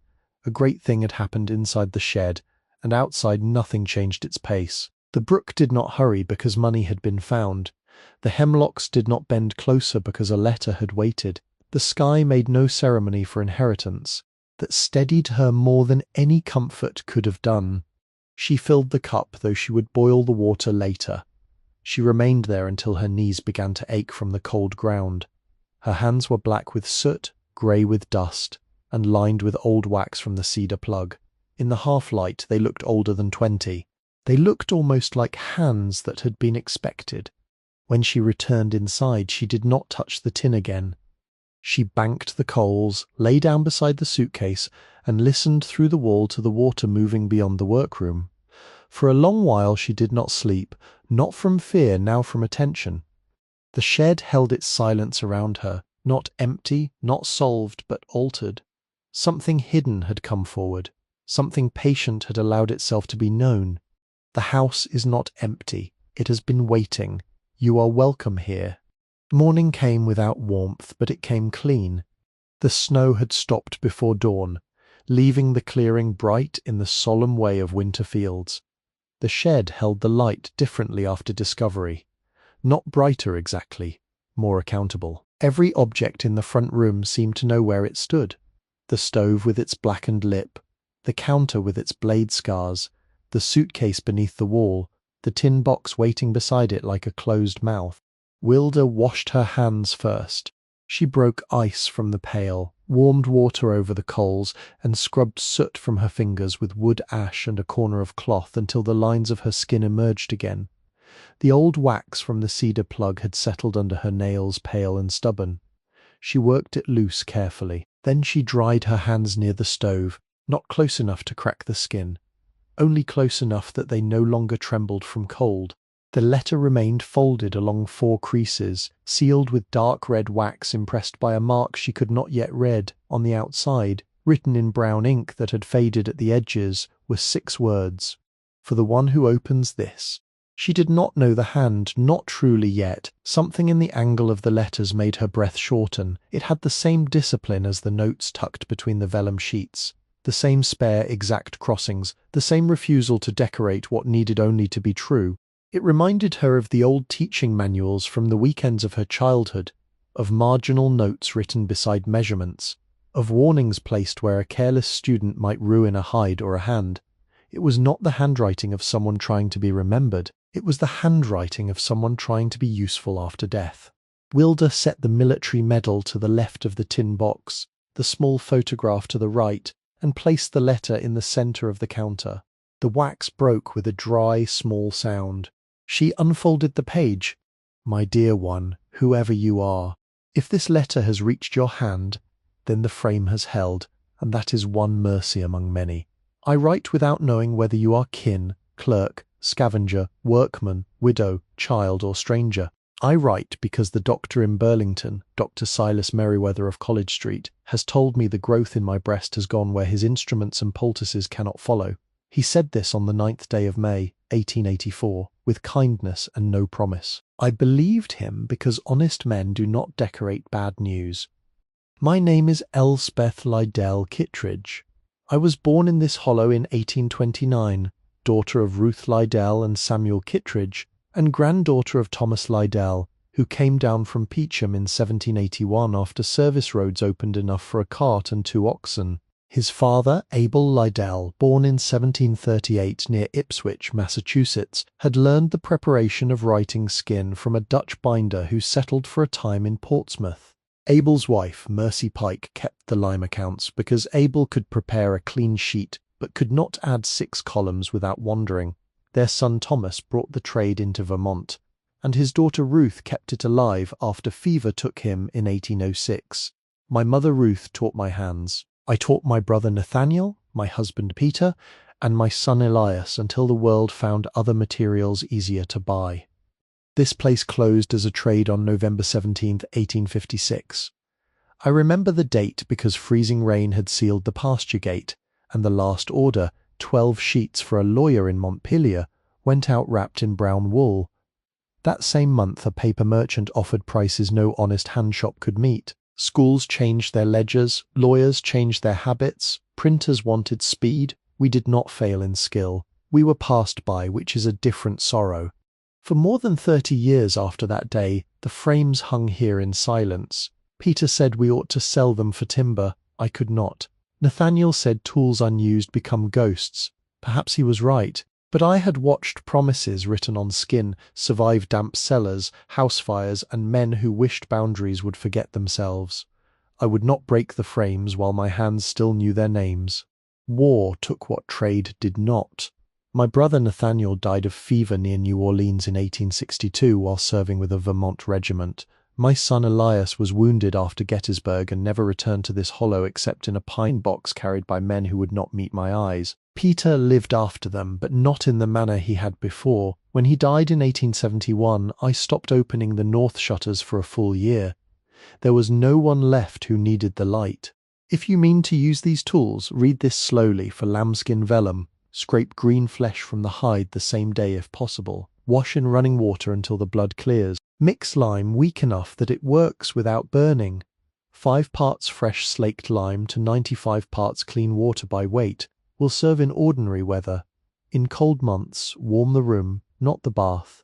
Keep the liquor near 55 to 60 degrees if you can manage it, and turn the hide morning and evening. 8 days may loosen hair on a spring skin. 10 may be needed in November. Do not hurry with stronger lime unless you wish for chalky ruin. After liming, rinse until the water clouds no more. Lace the hide wet to the frame with even pull, beginning north, then south, then east and west, never drawing one corner proud while another sleeps. Use smooth cord turn pegs in small measures. Let the skin teach you where it tightens. Scrape with the lunellum while damp, blade almost flat, crescent moving across the grain, never stabbing. If the room falls below 40 degrees, stop before your hand grows foolish. Dry slowly. Sun makes a brittle lyre. Smoke stains. A clean draught is better than heat. Pumice only after the surface has settled. Chalk lightly. Burnish with stone when the sheet no longer feels cold to the cheek. As for what is hidden with this letter, keep it carefully. The money was set aside by years of work, sale of pasture, and 3 payments never spent after war returned them to me without their owners. Spend it only where it preserves shelter, tools, or dignity. The vellum documents are not curiosities. Some were copied before town books were made regular, and some were kept here because men trusted skin more than clerks. Take them to one who understands old law before idle hands make stories of them. Inheritance is often mistaken for possession. It is not. It is a task laid down by tired hands and taken up by hands not yet tired enough to refuse. Blood may carry it, but blood is not required. Attention is enough. Care is enough. The world wastes much by asking first who deserves and only afterward who will tend. I have chosen, in my poor way, to ask the latter. If you are cold, build the fire only after the chimney is clear. If you are hungry, cook before you count. If you are afraid, make a list. Fear dislikes exactness. If you are alone, speak kindly in these rooms. Harsh words remain longer in wood than people believe. The house is not empty. It has been waiting. You are welcome here. Elspeth Lydell Kittredge. Lydell Hollow, Waterford, Vermont, September 3rd, 1884. Wilda read the letter once standing. Then she sat on the floor because her legs had lost their certainty. The shed went on around her. A coal settled in the stove with a soft inward sigh. Water ticked from the roof, wound into the pan. Somewhere in the wall a mouse moved behind lath and stopped. The ordinary noises did not interrupt the letter. They held it. She read it a second time more slowly, not as one reads a message, but as one receives instructions from someone who has placed a hand over one's own. The names entered her carefully.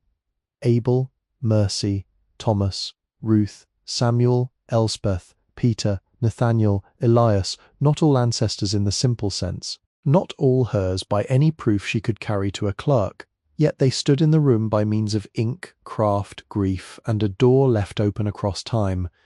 When she reached the sentence about making a list, she looked at the pages of the repair manual where she had written her inventory in cramped pencil. The sight of those columns steadied her enough to fold the letter again. She did not fold it carelessly. She followed the original creases, pressing them with the side of her hand, restoring the shape it had kept in darkness for so long. Then she placed it back in the tin, but not beneath the money. Above it, words first. The small photograph from the box showed a woman seated beside the shed door, skirts dark, hair parted at the center, one hand resting on the upright curve of a scraping knife. Her face was too faded for certainty, yet the mouth had a patient firmness Wilda recognized from no mirror and every hard morning. She carried the letter and photograph to the back room and stood before the largest frame. The cedar plug lay on the table where she had left it. Its scent had faded, but when she lifted it, there remained one faint breath of resin beneath the dust. She set it beside the frame rather than putting it back. Some doors, once opened properly, should not be made false again. Then she remembered the marker mentioned only in the old map folded beneath the letter, a smaller scrap she had missed at first because it had been tucked inside the second sheet on it. Elspeth had drawn the shed, the brook, the walnut row, and a note written near the western tree. Iron shoe in walnut fork. Peter's mark. Dig no lower. Look only. Wilda read that line 3 times before moving. Outside, the sun had risen above the hemlocks, though little of its warmth reached the hollow. Snow flashed on the path. She crossed to the walnut row beyond the clearing, stepping through crust that broke beneath her shoes. The western tree was not the largest, but it had a double trunk that joined at shoulder height, forming a dark pocket where leaves had gathered year after year. At first she saw only bark, moss, and old husks. Then, when she brushed aside packed snow from the fork, iron appeared. A horseshoe had grown nearly into the tree. The walnut had swallowed its ends and lifted bark around the curve, holding it as flesh holds an old scar. Only the rounded crown remained visible, dark against grey bark, fixed there by a hand dead longer than any living memory in town. Wilda placed her fingers against it. The iron was colder than the tree, colder than stone, and yet the touch of it made the map real in a way the letter alone had not. She did not dig. The instruction had been exact. Look only. So she looked. From that place the shed appeared framed between the trunks, its roof wounded, its chimney crooked, its broken windows catching morning in dull pieces. It seemed less like a ruin from there and more like a body surviving weather. The brook moved beyond it. Smoke from her cleaned chimney lifted in a thin grey line. For the first time the hollow showed her its order: water, workroom, walnut, road, sky. She returned inside with snow on her hem, and the cold iron still present in her fingertips. In the tin box beneath the photograph lay one more object she had not noticed in the dark, a narrow beeswax candle wrapped in linen, no longer than her hand, yellowed with age but unbroken. A note around it read, "Last poured 1824 tallow mould, beeswax from North Hive, for a first night of return if there is one." The candle was not 60 years old, it was older. but perhaps Elspeth had meant it to mark 60 years from some private event now lost, or perhaps another hand had added the note before the final sealing. Wilda did not try to solve it. Not everything inherited must be explained before it is honoured. She found an iron holder on the shelf above the stove, black with dust and hardened drips from candles burned by people who had needed light before kerosene became ordinary. She cleaned it with a rag, set it on the counter, and fixed the candle upright. For a long moment she hesitated with the match. A useful candle gives itself by disappearing. That seemed too costly for so small a room, yet the note had not said preserve. It had said for a first night of return. It was morning, not night. The return had happened anyway. She struck the match. The flame took slowly, drawing a blue root at the wick before rising gold. Beeswax softened at once, releasing a scent faint as summer kept in a drawer. Not sweet exactly, floral, warm, clean. It moved through the front room, crossing soot, lime, mouse dust, old smoke and cold wood, not erasing them, only joining them with something living. Wilda sat before it on the floorboards. She thought of the county clerk placing the taped dollar in a separate drawer without explanation. She thought of the hardware owner writing credit under a property name rather than a suspicion. She thought of the waitress who had given extra crackers and pretended not to notice hunger. She thought of the librarian who had seen wet shoes and pointed toward the reading room instead of the door. Small kindnesses had carried her like stepping stones too low to be seen from far away. None had saved her alone. A nod, a sandwich, a heated room, a ledger line, a warning about pits, a free manual with a missing page. Each one had seemed nearly nothing when given. Together they had made a path narrow but passable, a line of human care laid across cold weeks. And now, if you are watching this from your own warm chair, with a lamp on beside you and evening settling against the windows, perhaps you remember a kindness like that. Not the grand kind people tell at ceremonies, the smaller one, a ride offered without questions. A meal left where pride could still accept it. A stranger who looked at you and chose not to make your hard day harder. If such a mercy ever found you, write it in the comments. Say where you were. Say what they did. Some people believe tenderness vanishes if it is not praised loudly, but the quiet ones know better. A kindness can wait for years in the dark and still give light when opened. The candle burned with a steady flame. Wilda did not make plans that afternoon. Not large ones. The money remained wrapped. The documents remained weighted flat. The tools lay cleaned only enough to keep rust from advancing. The roof still needed repair. The walls still leaned. The county order still waited somewhere in a file, indifferent to letters from the dead. But the room had changed. She moved the heirlooms to the driest corner near the stove and made a careful bed for them from cloth, boards, and the empty suitcase lid. The lunellum went inside first, wrapped again but not hidden. The medal beside it, the photograph between two sheets of paper, the vellum documents flat beneath a board, the money package under the board but not under her head. She would not sleep on it like a thief or a dragon. It was not treasure in that sense. It was responsibility with a number attached. As dusk entered the hollow, she boiled water and ate the last of the cornmeal mush slowly. The candle, though small, had burned longer than she expected. Its wax formed a shallow golden pool around the wick. Each time the flame leaned, the walls seemed to breathe. Before lying down, Wilda read the final paragraph of the letter one more time. Then she placed the pages inside the tin, closed the lid, and set the box beside the tools. She slept that night on the floor with the heirlooms arranged within reach, not clutching them, not guarding them with fear, but near enough that if wind opened the door or some sound woke her from the dark, her hand would know where the past had been laid. The last thing she saw before sleep was the candle flame reflected in the cracked inkwell, doubled there, small and patient, as if one light had become two by being kept. The first true snow came on December 4th, beginning before dawn and continuing until the hollow disappeared under 9 inches of white. Wilda woke to the absence of ordinary sound. No drip in the pan, no leaf scrape under the door, no restless tick of ice loosening from the broken roof edge, only a deep covered stillness that made the shed feel farther from town than it had the evening before. When she pushed the door open, snow fell inward across her shoes. The clearing had become a single unmarked surface, except for the dark line of smoke rising from the chimney and the dim trench where the brook kept its own law beneath ice. The roof wound had taken snow too. A soft drift had formed inside the north wall and lay along the top rail of the largest stretching frame, as if winter itself had come in to inspect the work. She swept the snow from the frame first, then she turned to the roof. The repair manual's roofing chapter was not written for a girl alone in a condemned parchment shed, but it was written for people who could read slowly and obey measurements. Wilda read it 3 times, once by morning light with cold hands wrapped around the tin cup, once beside the stove after carrying water, once after dark tracing the diagrams with her finger until the order of underlayment, flashing, shingle courses, and nail placement became less foreign. She made her own drawing on a flattened paper sack. The main roof measured roughly 24 feet along the eaves and 40 feet along the slope once overhang and waste were included. The damaged north plane needed urgent attention, but Silas Barrow had told her not to patch only the visible hole unless she wanted water travelling under old shakes like gossip under a church door.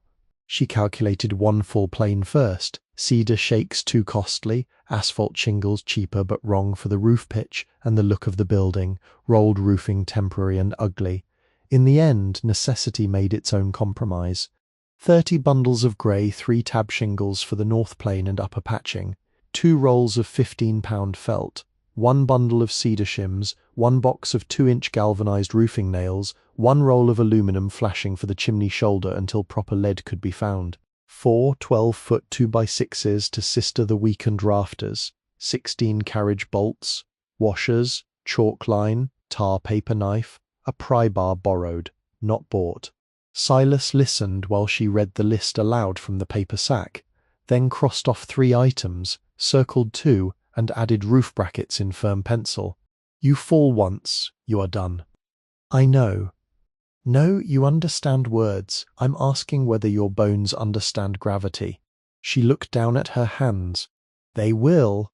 He opened a cabinet behind the counter and took out a roofing hatchet with a worn leather grip, its head dark from long use and its gauge still sound. My brother's, he said. He set shingles with this until his shoulder failed. I cannot buy that. I did not name a price. I cannot take it as charity. Then call it a loan to the building. He laid it on the counter between them. The handle had been shaped by a hand larger than hers, but when she lifted it, the balance was honest. That same afternoon, Silas sent her out back to the lumber shed, where an older man sat on an overturned nail keg, sharpening a chisel with slow, dry strokes. He wore a canvas coat patched at both elbows, wool trousers tucked into rubber boots, and a cap pulled low over white eyebrows. His face had the settled look of weathered apple bark. Orrin Vale, Silas said. Roofed barns from here to Barnet before his knees became unreliable. Wilda's hand tightened at the name, but Silas saw it and shook his head once. No relation worth mentioning. Orrin looked her over, then looked past her, as though imagining the roof without needing to see it. You got staging? No, sir. Then you got a ladder and bad judgment.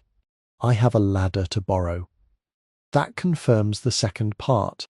He would not take pay, not money, not work, not future promise. He said he was too old to climb much and too proud to watch a roof be done wrong from the road. The next morning he arrived in Silas's truck with 2 ladders, roof brackets, a plank, a coil of rope, and a lunch wrapped in wax paper. He walked around the shed once, stopping at each corner to look up. North side first, he said. Yes, sir.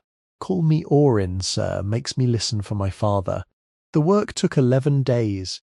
Not 11 clean days, 11 days stolen from sleet, wind, numb fingers, and light that left too early. Some mornings they worked only 2 hours before the roof grew slick. Some afternoons they waited inside while snow grains hissed against the broken panes. Orrin taught with few words and no comfort wasted. That nail's proud. Wilda pulled it. Line wandered. She snapped the chalk again. Do not reach. She climbed down and moved the ladder. A sister rafter was not a patch laid over weakness. Orrin made sure she understood that. They exposed the damaged rafter from inside first, lifting loose shakes and blackened felt, then cut a new 2x6 to run alongside the failed member from bearing point to bearing point. He made her mark the crown of the board. He made her pre-drill bolt holes. The new rafter slid into place with her shoulder against one end and Orrin tapping the other with the back of the hatchet. "Wood helps wood," he said.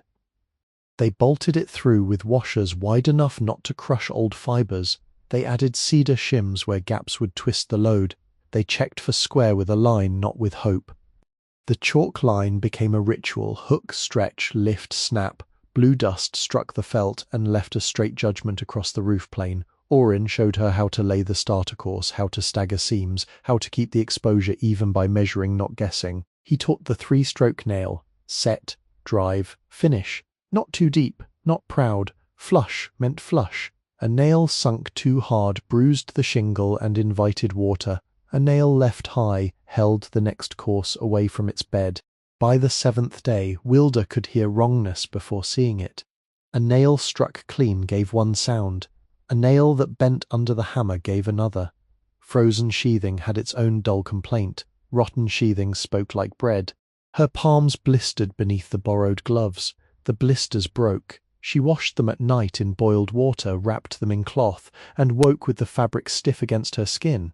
On the 9th day, wind came across the hollow so hard that Orrin sat on the roof plank and refused to move until she climbed down first.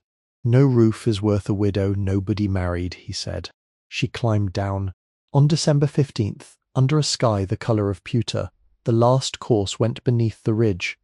Orrin checked the line twice and found no need to correct it. Silas had brought proper ridge caps by then, along with a small tin of roof cement for the chimney flashing, and a warning not to use more than the repair deserved. They finished just before dusk. Wilda stood in the clearing and looked up. The roof was not beautiful. One plane was new grey against the weathered south side. The chimney flashing looked temporary because it was. The eaves still needed attention. The east lean-to remained fallen under snow, but the north wound was closed and no snow was entering over the stretching frames. Orrin gathered his tools slowly. "You will have leaks." "I know." "Less than before." "Yes." He nodded toward the roof. "That is a beginning." When he left, the shed made a different sound in the night. Wind still pressed against it, snow still gathered along the sill, but above the north wall where weather had once entered without asking, there was now a held silence. Wilda lay awake beneath it and listened until the silence became almost warm. January taught the chimney to show its wounds. Cold tightened the shed around every seam, and when the first hard freeze settled below 0 for 2 nights, the bricks above the roofline began to shed their weakness in flakes. Spalling, Silas called it, turning a broken brick in his hand so Wilda could see how the face had peeled away from the body. Water had entered, frozen, expanded and broken the fired clay from within. Mortar between courses had powdered until a finger could rake it loose. "A chimney falls one brick at a time," he said, "unless it falls all at once." The old fireplace stove still drew, but draw was not permission. Smoke could travel through cracks into walls. Sparks could find dry lath. A chimney that had survived a century did not owe her one more winter merely because she needed it. She began from the roofline down. Orrin would not climb in January, and Silas said correctly that he had not been asked. So Wilda worked from a ladder tied twice and checked 3 times, with roof brackets left in place from December and a plank set carefully below the chimney shoulder. She carried tools in a canvas bucket: cold chisel, pointing trowel, stiff brush, spray bottle, mortar hawk rags, and a narrow margin trowel that fit her hand better than the larger one. Silas mixed the first batch with her behind the store so she could see the texture before trying alone. 2 parts sharp sand, 1 part hydraulic lime, a 1/4 part fireclay for the joint's nearest heat. Enough water to make it hold shape without slumping. No Portland cement in old soft brick, unless you want the brick to lose the argument, he said. She repeated the ratios until he stopped looking doubtful. For 3 weeks she worked in temperatures that rarely rose above the 20s. The mortar could not be allowed to freeze before setting, so she warmed small batches near the stove, carried them out wrapped in burlap, and pointed only as much as she could protect before dusk. She raked failed joints to sound depth, brushed dust from them, misted the brick lightly so it would not steal all moisture from the new mortar, then pressed the mix in layers with the narrow trowel. The work was slow enough to humble anyone. Every joint required attention. Too shallow, and the repair would fail. Too wet, and it would smear across old brick. Too dry, and it would crumble under the tool. She learned to feel the difference through cold, stiff fingers. She learned that mortar has a sound when pressed properly into a joint, a faint, thick acceptance. She learned that brushing the surface too early, dragged sand, too late left ridges that would catch water. Her hands went numb every 15 minutes. At first she resented the interruptions, then she accepted them as part of the method. Work until fingers lost accuracy. Climb down. Warm hands near stove, not too close. Flex them slowly. Drink hot water. Return. There was no virtue in continuing when the hand no longer knew how hard it pressed. The chimney did not need bravery, it needed care. Inside she repaired the lower flue seams where smoke had darkened the surrounding plaster. Old mortar came out like grey powder, in one place. Behind the stovepipe collar she found a gap wide enough to admit a finger. She packed it with lime mortar and fire clay, then smoothed the joint with the back of a spoon borrowed from Millie's cafe, and later returned cleaner than it had been given. Some nights she dreamed of bricks, rows and courses, plumb lines and failing joints. In the dream, each brick had a name, and each name had to be remembered before morning. Silas came on the second Sunday with a mirror, a flashlight, and no praise. He inspected the exterior from the ladder, grunted twice, scraped one joint with his pocket knife, and told her the weather cap still needed proper repair come spring. This will hold smoke. For how long? If you do not make it prove itself every hour, long enough. So she did not. She kept fires modest, she burned dry wood only. She opened the damper fully before lighting. She watched the smoke at the roofline each morning and evening, noting its colour, movement and smell. White vapour in cold air was ordinary. Blue smoke meant damp wood. Smoke flattening down along the roof meant wind pressure. Smoke entering the room meant stop. Late in January, after 3 days of curing and one last inspection of the stovepipe, Wilda made the test fire. She chose cedar kindling, then dry maple split small, nothing large, nothing that would roar. Flame caught, leaned, steadied, the stove warmed, the pipe ticked as metal expanded. Wilda stood outside in her coat and watched the chimney top. Smoke rose clean.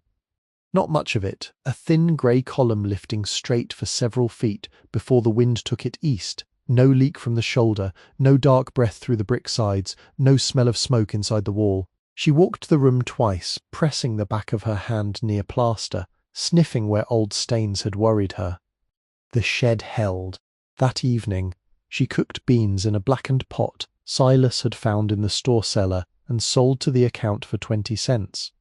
The beans took hours, and the room gathered their smell slowly earthy and plain. She ate them with salt from a paper twist Doris at the cafe had slipped into her pocket. And for the first time the front room felt not warm exactly, but inhabited by warmth. A repaired chimney is not a miracle. It is a passage cleared for breath. The floors waited until the chimney could be trusted, because dust and cold do not make honest companions. The front room's wide white pine planks had darkened unevenly under 100 winters. Near the door, grit had ground itself into the grain. Near the stove, sparks had left small black moons along the counter. Knife marks ran in pale lines where blades had slipped or been laid down carelessly. Some boards had risen at the edges, others had cupped toward old damp. Hand-cut rosehead nails, black with age, held most of them fast. Wilda did not want to make the floor new. New would have been a falsehood.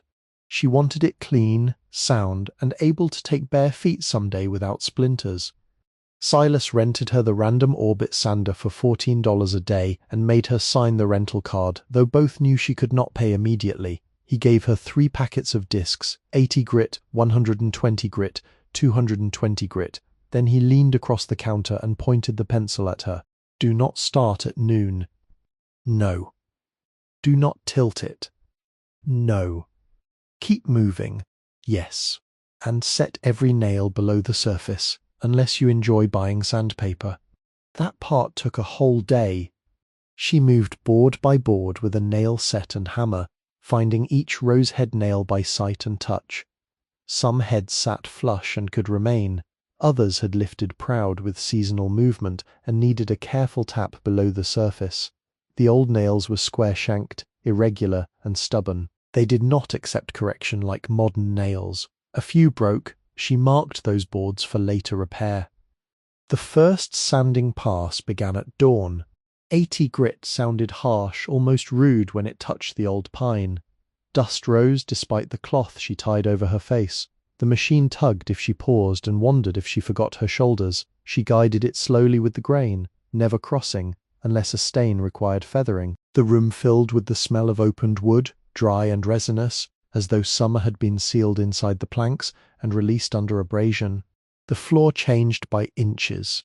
Grey lifted, old grime softened, dark scars remained, but their edges became part of the grain rather than wounds.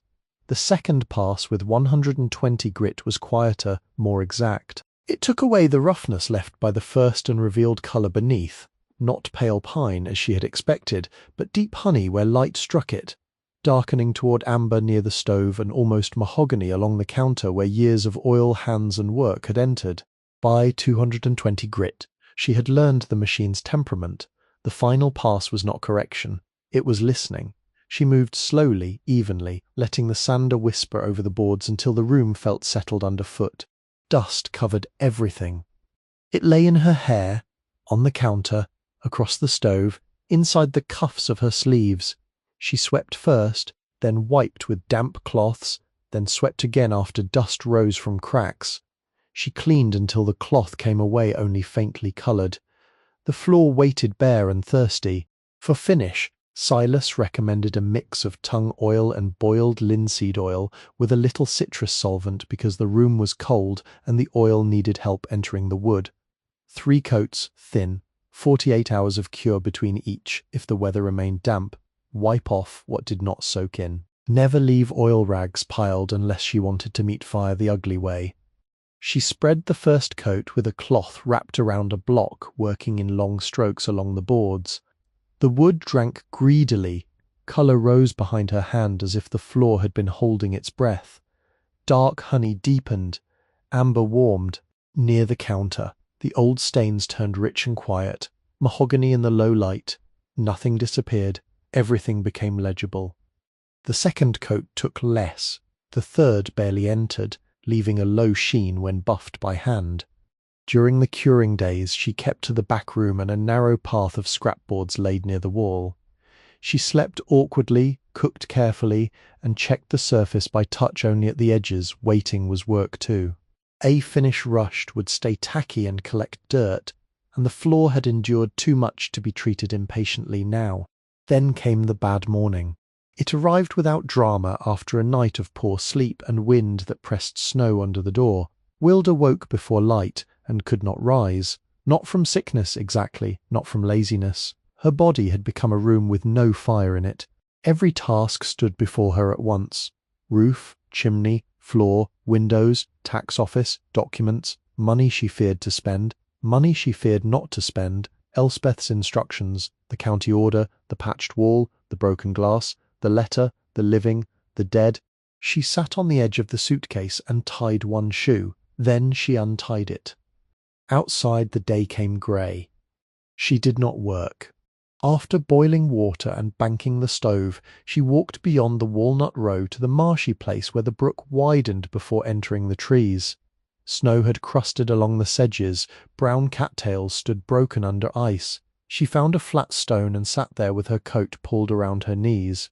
For a long while nothing happened. Then a great blue heron lifted from the far edge of the marsh. It should not have been there. Or perhaps Wilda only believed that because the world had become winter in her mind. The bird rose slowly, with a prehistoric patience, legs trailing, wings broad and deliberate against the pale sky. It crossed the marsh without hurry, each wing beat exact, then settled near open water farther downstream and stood motionless.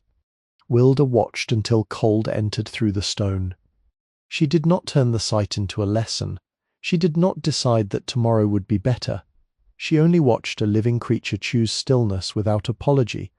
That day no nail was set, no cloth wrung, no list lengthened. At dusk she returned to the shed, warmed beans on the stove, and sat on the cured edge of the floor with both hands around the tin cup. The room had not collapsed because she had stopped. This too was information. By February the windows had become the next honest problem. There were 8 in all if she counted the 2 in the back workroom and the narrow one above the counter. 3 had no glass left, only jagged points in brittle putty. 4 were cracked, some in clean lines, others in wandering fractures that caught frost like white thread. 1, the small south-facing pane in the front room, remained original. Silas said it might be crown glass from the late 18th century or an early replacement close enough to honour. It carried a wavering distortion that made the walnut branches outside bend slightly when seen through it. A tiny bubble sat near one corner. Wilda placed a strip of cloth over that sash and wrote, "Do not remove," on paper pinned beside it, though she lived alone. Some warnings are for the hand, not the crowd. The broken panes came out slowly. She softened old putty with careful heat from a warming iron, never a flame. She worked the glazing points loose with a putty knife, saving those that remained straight. Glass fragments were wrapped in newspaper and placed in a wooden crate outside, away from the path and the paws of any animal that might pass. Each sash had to be lifted from its frame, and most refused at first. The sash cords had rotted to black threads. Inside the weight pockets, iron counterweights hung useless or lay fallen in dust. Wilda learned to remove the narrow stop mouldings without splitting them, labelling each with pencil marks because old houses rarely accept swapped pieces without complaint. She bought 1/4-inch cotton sash cord from Barrow Hardware and listened while Silas demonstrated the knot on a draw pull. "Figure 8, he said, "not a granny, not a wish." At the shed, she tied each cord to its counterweight with a figure 8 knot and tested it twice before closing the pocket. The cotton ran over the pulleys with a dry whisper. Some pulleys needed oil. One had frozen entirely and had to be removed, cleaned with a nail and set back with its original screws. When a weight dropped unexpectedly inside the wall and struck the bottom with a heavy thud, Wilda sat on the floor until her breathing steadied. Windows, she learned, were full of stored motion. They were not holes filled with glass. They were balanced agreements between wood, rope, iron, weather, and hand. DAP 33 glazing putty came in a squat can with a metal lid that took 10 minutes to open in the cold. The putty smelled faintly oily and clean. Silas told her to warm it in her hands until it yielded, then roll it into thin ropes and press it into the rabbet before bedding the glass. No dry corners. No gaps beneath the pane. Glazing points every 8 inches, pushed flat, not hammered with temper. Then the finish bevel, smooth and sloped so water would leave instead of linger. Her first bevel was ugly. She scraped it out and did it again. The second was better but uneven. The third began to understand the knife. She worked window by window, keeping the original pane untouched and repairing only the cracked putty around it. Replacement glass came from mixed stock in Silas's back room, not all the same age and not perfectly flat. That suited the shed. Perfect new glass would have looked like a lie set into an old face. These panes held slight waves, greenish edges, and one small flaw shaped like a teardrop near the corner. She placed that flaw high in the back room window where morning would catch it.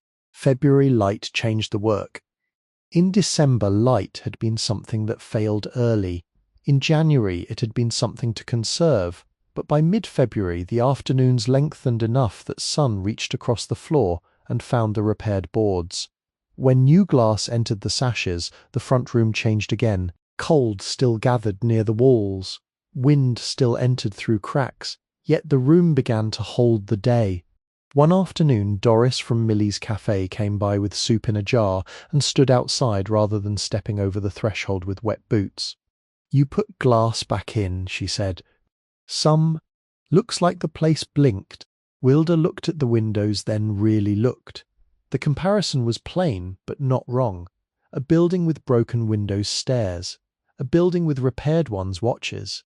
The last window was in the back workroom above the lime pits, and she had saved it because working there required attention. The pit covers she had made from scrap planks lay across the openings now, each marked with charcoal, each strong enough for caution but not for trust. She removed the sash and carried it to the central table, where the largest stretching frame stood above her like a witness. The bottom rail of the sash had softened at one end. She cut out the rot with the pocket knife and fitted a small Dutchman patch from old pine, grain matched as closely as she could manage. The repair was modest, visible if one looked for it, honest if one cared. She bedded the pane, set the points, and drew the putty knife along the bevel in one slow motion. Outside, a chickadee landed on the walnut branch beyond the window opening. It was so near she could see the black cap, the round body, the quick bead of its eye. The bird tipped once toward the shed, light enough that the branch barely moved.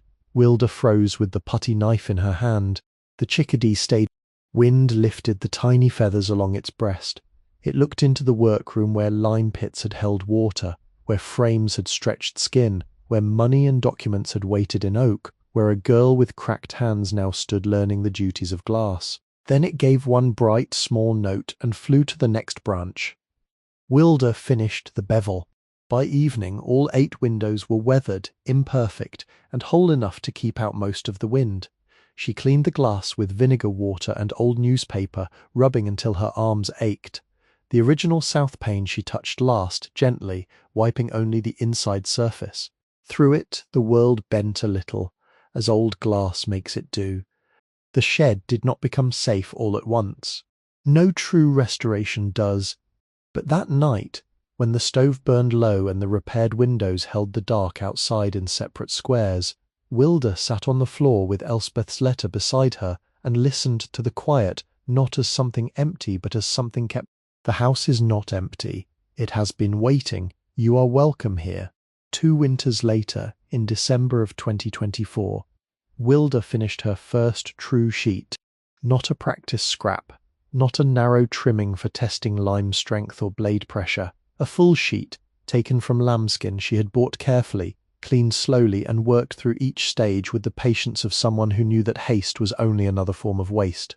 The morning she took it down from the frame, the hollow was white again. Snow had fallen during the night, 4 inches by the mark on the split rail near the path, enough to soften the wood pile, cover the stone step, and gather along the lower branches of the walnut trees. The brook ran under ice with its old winter voice. Smoke rose clean from the chimney, no longer tentative, no longer a question laid against the sky. Inside the workroom held a steady cold that did not threaten. That was the difference 2 winters had made. Cold still entered. Vermont allowed no one to forget where they lived, but it entered a room with repaired glass, patched plaster, dry floorboards, covered pits, and a roof that kept weather above the rafters where it belonged. Wilda stood before the largest stretching frame with both hands at her sides. The vellum had dried to a pale, warm cream translucent near the edges where the light found it. Faint veins remained, not flaws but memory. She had scraped it with the lunellum until her wrist ached and then stopped before pride could make the surface too thin. She had pumiced lightly, chalked less than the manuals allowed, and burnished with Elspeth's stone until the sheet no longer felt cold to her cheek. There had been mistakes, a slight unevenness near the lower left corner, one place where the grain rose after drying, a narrow cloudy mark where the rinse had not been quite as patient as it ought to have been. She saw them all. She loved none of them blindly. Still, the sheet held. When she loosened the cords, she did it in order, north, south, east, west. Each peg turned only a little, releasing tension the way it had been given. The skin relaxed without curling hard. She lifted it from the frame and carried it to the front room, where morning light crossed the restored floor in long winter bands.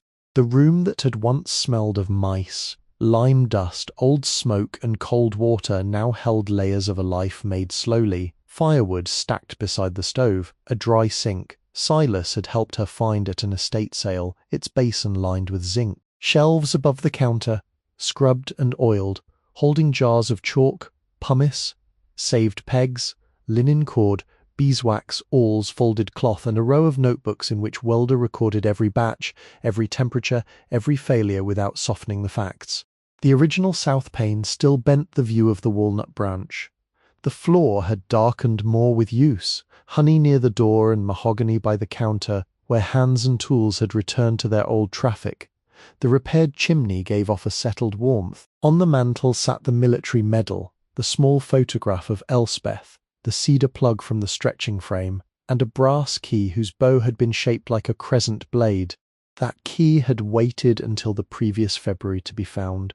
She had delayed the cellar because wisdom sometimes looks like postponement. When she finally lifted the trapdoor beyond the back room and descended the 7 granite steps with a lantern in one hand, she had found a 12 by 15-foot chamber floored in fieldstone, damp but sound. At the centre lay a single dressed granite slab carved with the same crescent craft mark pressed into the wax seal of Elspeth's letter. Wilda did not lift it. Not then. Not later. Some thresholds do not open because a person is curious. Some are left where they are until need and permission meet. But on the stairs going up, beneath the 3rd step where a wedge of oak had loosened from age, her fingers had found a small box no longer than a Bible. Inside lay the brass key and a tin-type photograph from 1903, a young woman standing in front of the very cottage, her face so near Wilda's that the lantern had trembled in Wilda's hand. She wore a dark dress and held a lunellum upright, not like a weapon, not like a symbol, but like a tool she intended to use again. On the back, in a hand more modern than Elspeth's, someone had written, "Mara Lydell Kittredge, daughter of Elias, aged 25, summer of 1903. The key had not fit the shed door. It had not fit the tin box, the old desk drawer, the cupboard latch, the cellar lock, or any visible plate in the workroom. So Wilda had set it on the mantel, where objects sometimes reveal their purpose by waiting in plain sight. It was Caleb who noticed the brass plate in the walnut tree. He was taller by then, 17, with wrists grown too long for the sleeves of his coat, and a quiet way of looking at work before entering it. He had come on his Schwinn through 2 seasons, then by truck once he learned to drive, splitting wood, carrying lime sacks, helping lift sash weights, refusing money every time in the same stubborn words. "My mother said about your grandfather." On a cold afternoon that smelled of snow before snow had arrived, he stood under the western walnut and called her name without raising his voice. There, nearly hidden above the iron horseshoe, Peter had set generations before. A small brass plate had been fixed into the joining of the trunks. Bark had grown around it so closely that only a dull edge showed. It bore the same crescent mark as the key. Wilda cleaned the plate with a soft brush. She did not pry, she did not force. When she inserted the key, it turned with a small resistance, then a clean release. A narrow compartment opened inside the living tree. Not deep, not large, lined with tin so carefully fitted that water had not entered. Inside lay a folded flag with 48 stars, wrapped in oilcloth, and a note written on paper browned at the folds. This flag had belonged to Amos Kittredge, carried home in 1918 after the Argonne, though he did not come home whole. He asked that it not be displayed by those who loved speeches more than sacrifice. Keep it dry, keep it out of hungry hands. Remember that a country is made of graves as well as laws. Mara Lydell Kittredge, November 11th, 1919. Wilda had carried the flag inside with both hands. She did not hang it on the wall. She did not make it into decoration. She placed it in a cedar chest Silas helped repair, with the note and the tin-type photograph wrapped separately in cotton. The brass key returned to the mantel because some doors, once opened, are still part of the house. The military medal from Elspeth's tin box found its place that following Memorial Day. On May 27, 2024, Wilda walked to the Waterford cemetery after morning rain had darkened the old stones. She had spent the week before in town records, church ledgers, and a careful conversation with Mrs. Bridgman, whose hair had gone whiter but whose nameplate remained polished. Together they traced the initials on the reverse to Elias Kittredge, wounded after Gettysburg in 1863, returned home and buried beneath a marker so worn that moss had nearly taken the year. Wilda cleaned the stone with water and a soft brush. No chemicals, no scraping, nothing harsh for a name already made fragile by weather. She laid the medal on a square of white cloth at the base of the grave and sat beside it until the noon bell rang from town. No ceremony gathered, no newspaper came. A mower started somewhere beyond the far wall. A woman placed geraniums on a different grave and left without speaking. That seemed fitting. Some honours are not improved by witnesses. When Wilda returned to the shed, she put the medal back on the mantel, not as proof of ownership, but as a reminder that the objects in her keeping had passed through hands that suffered before her hands ever opened the tin. The money had remained mostly untouched. In the first winter she spent $1 Morgan silver dollar at the county office to settle the first fee that could not be postponed, and even that she did after Mrs. Bridgman weighed the matter with the seriousness of a judge. The clerk had accepted the coin, written the receipt, then placed the old taped dollar from Wilda's first bid in the same drawer where it had waited since the beginning. Records like company, she said. Wilda spent 3 more coins over the next 2 years, each chosen from the lesser envelopes after careful notes were made. $1/2 paid part of the legal review on the vellum documents. 1 worn silver quarter bought archival paper when the town historian ran short and refused reimbursement.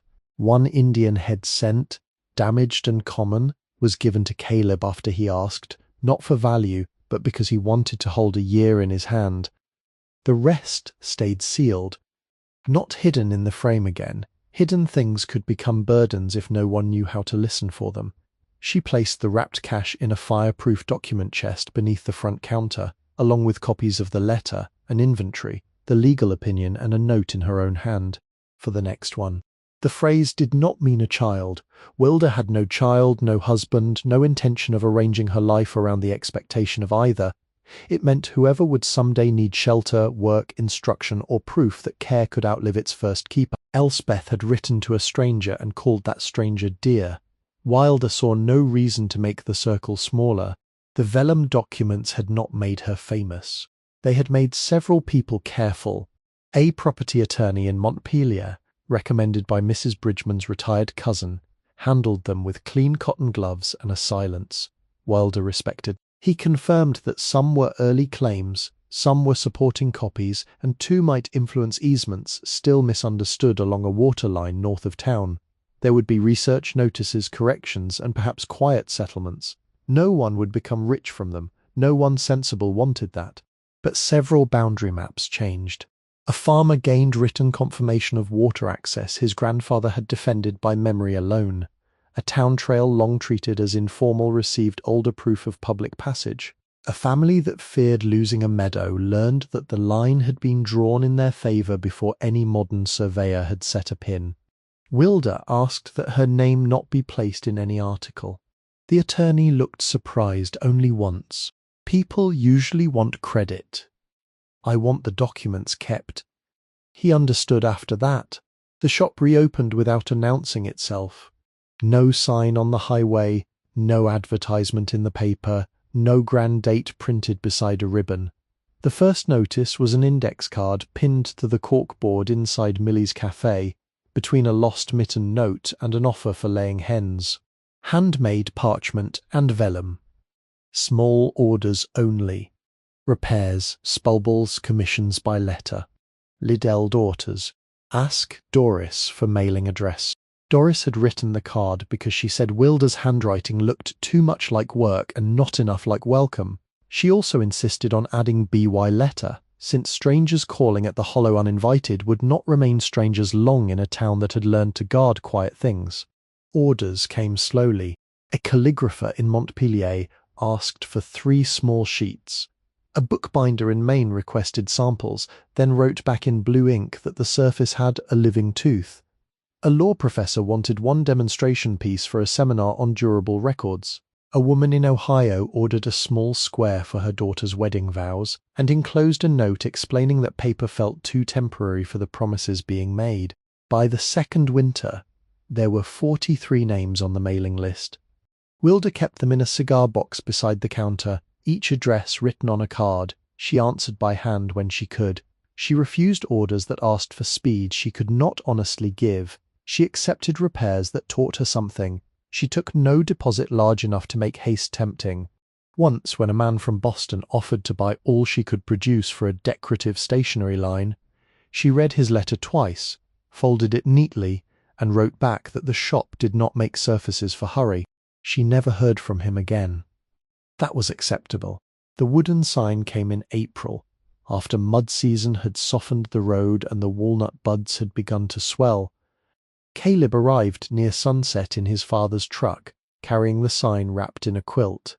He had not told her he was making it. Secrecy did not suit him, so his face had the strained calm of someone trying not to smile before time. He set it across two sawhorses in the clearing and pulled the quilt away. The board was walnut, wide and dark, planed by hand, but not made too smooth. The letters had been carved deep, their edges sharp enough to cast narrow shadows in evening light. Liddell daughters. Vellum and parchment. The ampersand echoed the old lintel, uneven and graceful, but the plural was new. Daughters. Wilda ran her fingertips over the word. Caleb stood beside the sawhorse, scuffing one boot against mud. I copied the first line from the old sign, he said, but the rest I changed. I see that. My mother said there were mostly women keeping it alive anyway. Your mother says many true things. She said you might argue. I might. He looked toward the shed, not at her. Or you might hang it. They hung it together above the door before dark. Silas came the next morning and said the spacing was tolerable, which Caleb accepted as high praise. Doris brought biscuits wrapped in a dish towel and stood in the clearing with her arms folded, pretending the cold wind had made her eyes water. Reverend Boyd, passing on his morning walk, removed his hat and spoke 4 words, as he always did. Keep this place blessed. No one clapped. No one needed to. The sign settled into the building as if it had been late arriving rather than newly made. That night, after the others had gone and the hollow returned to its own sounds, Wilda took Elspeth's letter from the tin box and laid it on the counter beside a blank sheet of her first usable vellum. She had been saving that sheet without knowing for what purpose. Now the purpose stood before her, as plain as a door. She mixed ink slowly. Iron gall was not difficult to make badly. She had learned that from tests that feathered, faded, thickened, or bit too hard. This batch had been prepared from oak galls crushed and soaked, iron salts measured, gum arabic dissolved and added by drops until the flow answered the pen without flooding the surface. She tested it on a trimming first, brown-black, clean, slightly hungry in the way old ink should be. The stove gave a low heat. Outside, the spring brook ran louder with snowmelt. The walnut branches brushed the evening sky, not bare now, but tipped with the first green thought of leaves. Wilda dipped the pen. She did not know who would read the letter. That was the point. A known reader can become a performance. An unknown one requires honesty. At the top of the vellum, beneath the date, she wrote the first words exactly as they had been given to her. My dear one, whoever you are. Then she stopped and listened. The sentence looked at home on the surface. Not copied, though it was copied, continued. That was different. She wrote slowly for an hour, telling only what might be useful, where the roof had failed, which joists had been sistered, which window held the original glass, where the lime should be stored, which attorney understood old vellum documents, which neighbour could be trusted with a ladder, and which with a key, how to test the well, how to cover the pits, how to refuse money that wanted to make the work careless, how to accept kindness without surrendering the self. She did not write of revenge. There was none. She did not write the names of people who had closed doors behind her. They had no work in that room.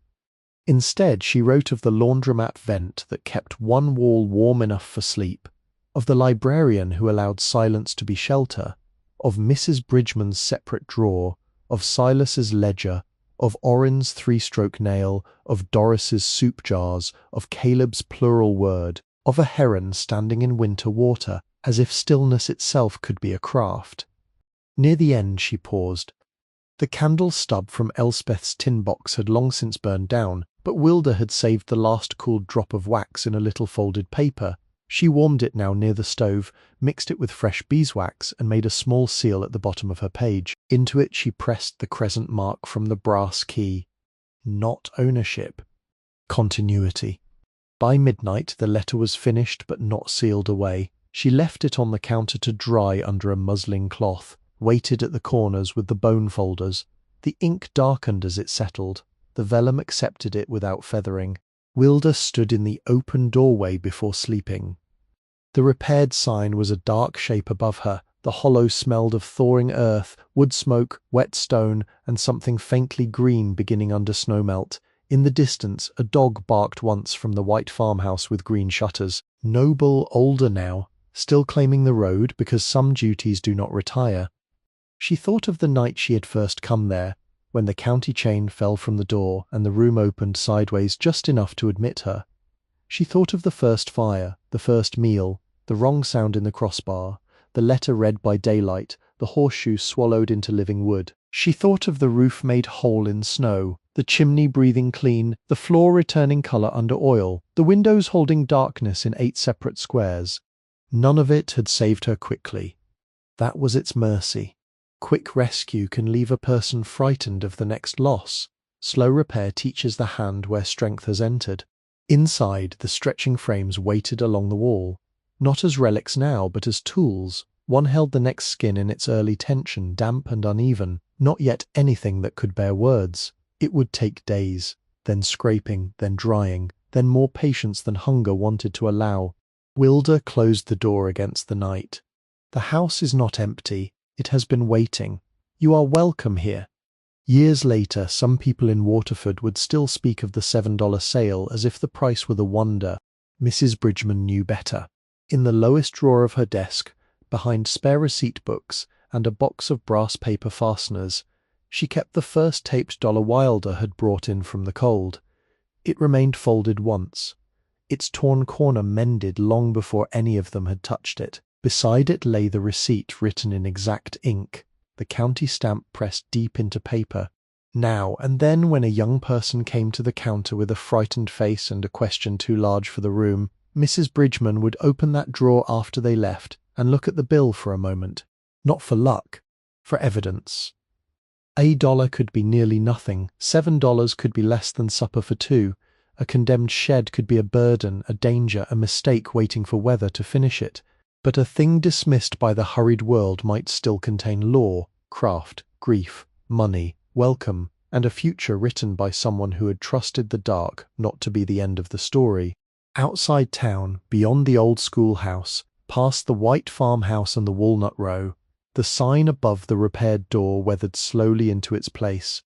Liddell Dorts. In winter, smoke rose from the chimney. In spring, the brook spoke loudly enough to be heard from the workroom. In summer, walnut leaves threw green shade over the path. In autumn, Wilda sharpened the lunellum by the window where the old glass bent the world and made it tender without making it false. The parchment-making shed waits. It has always waited,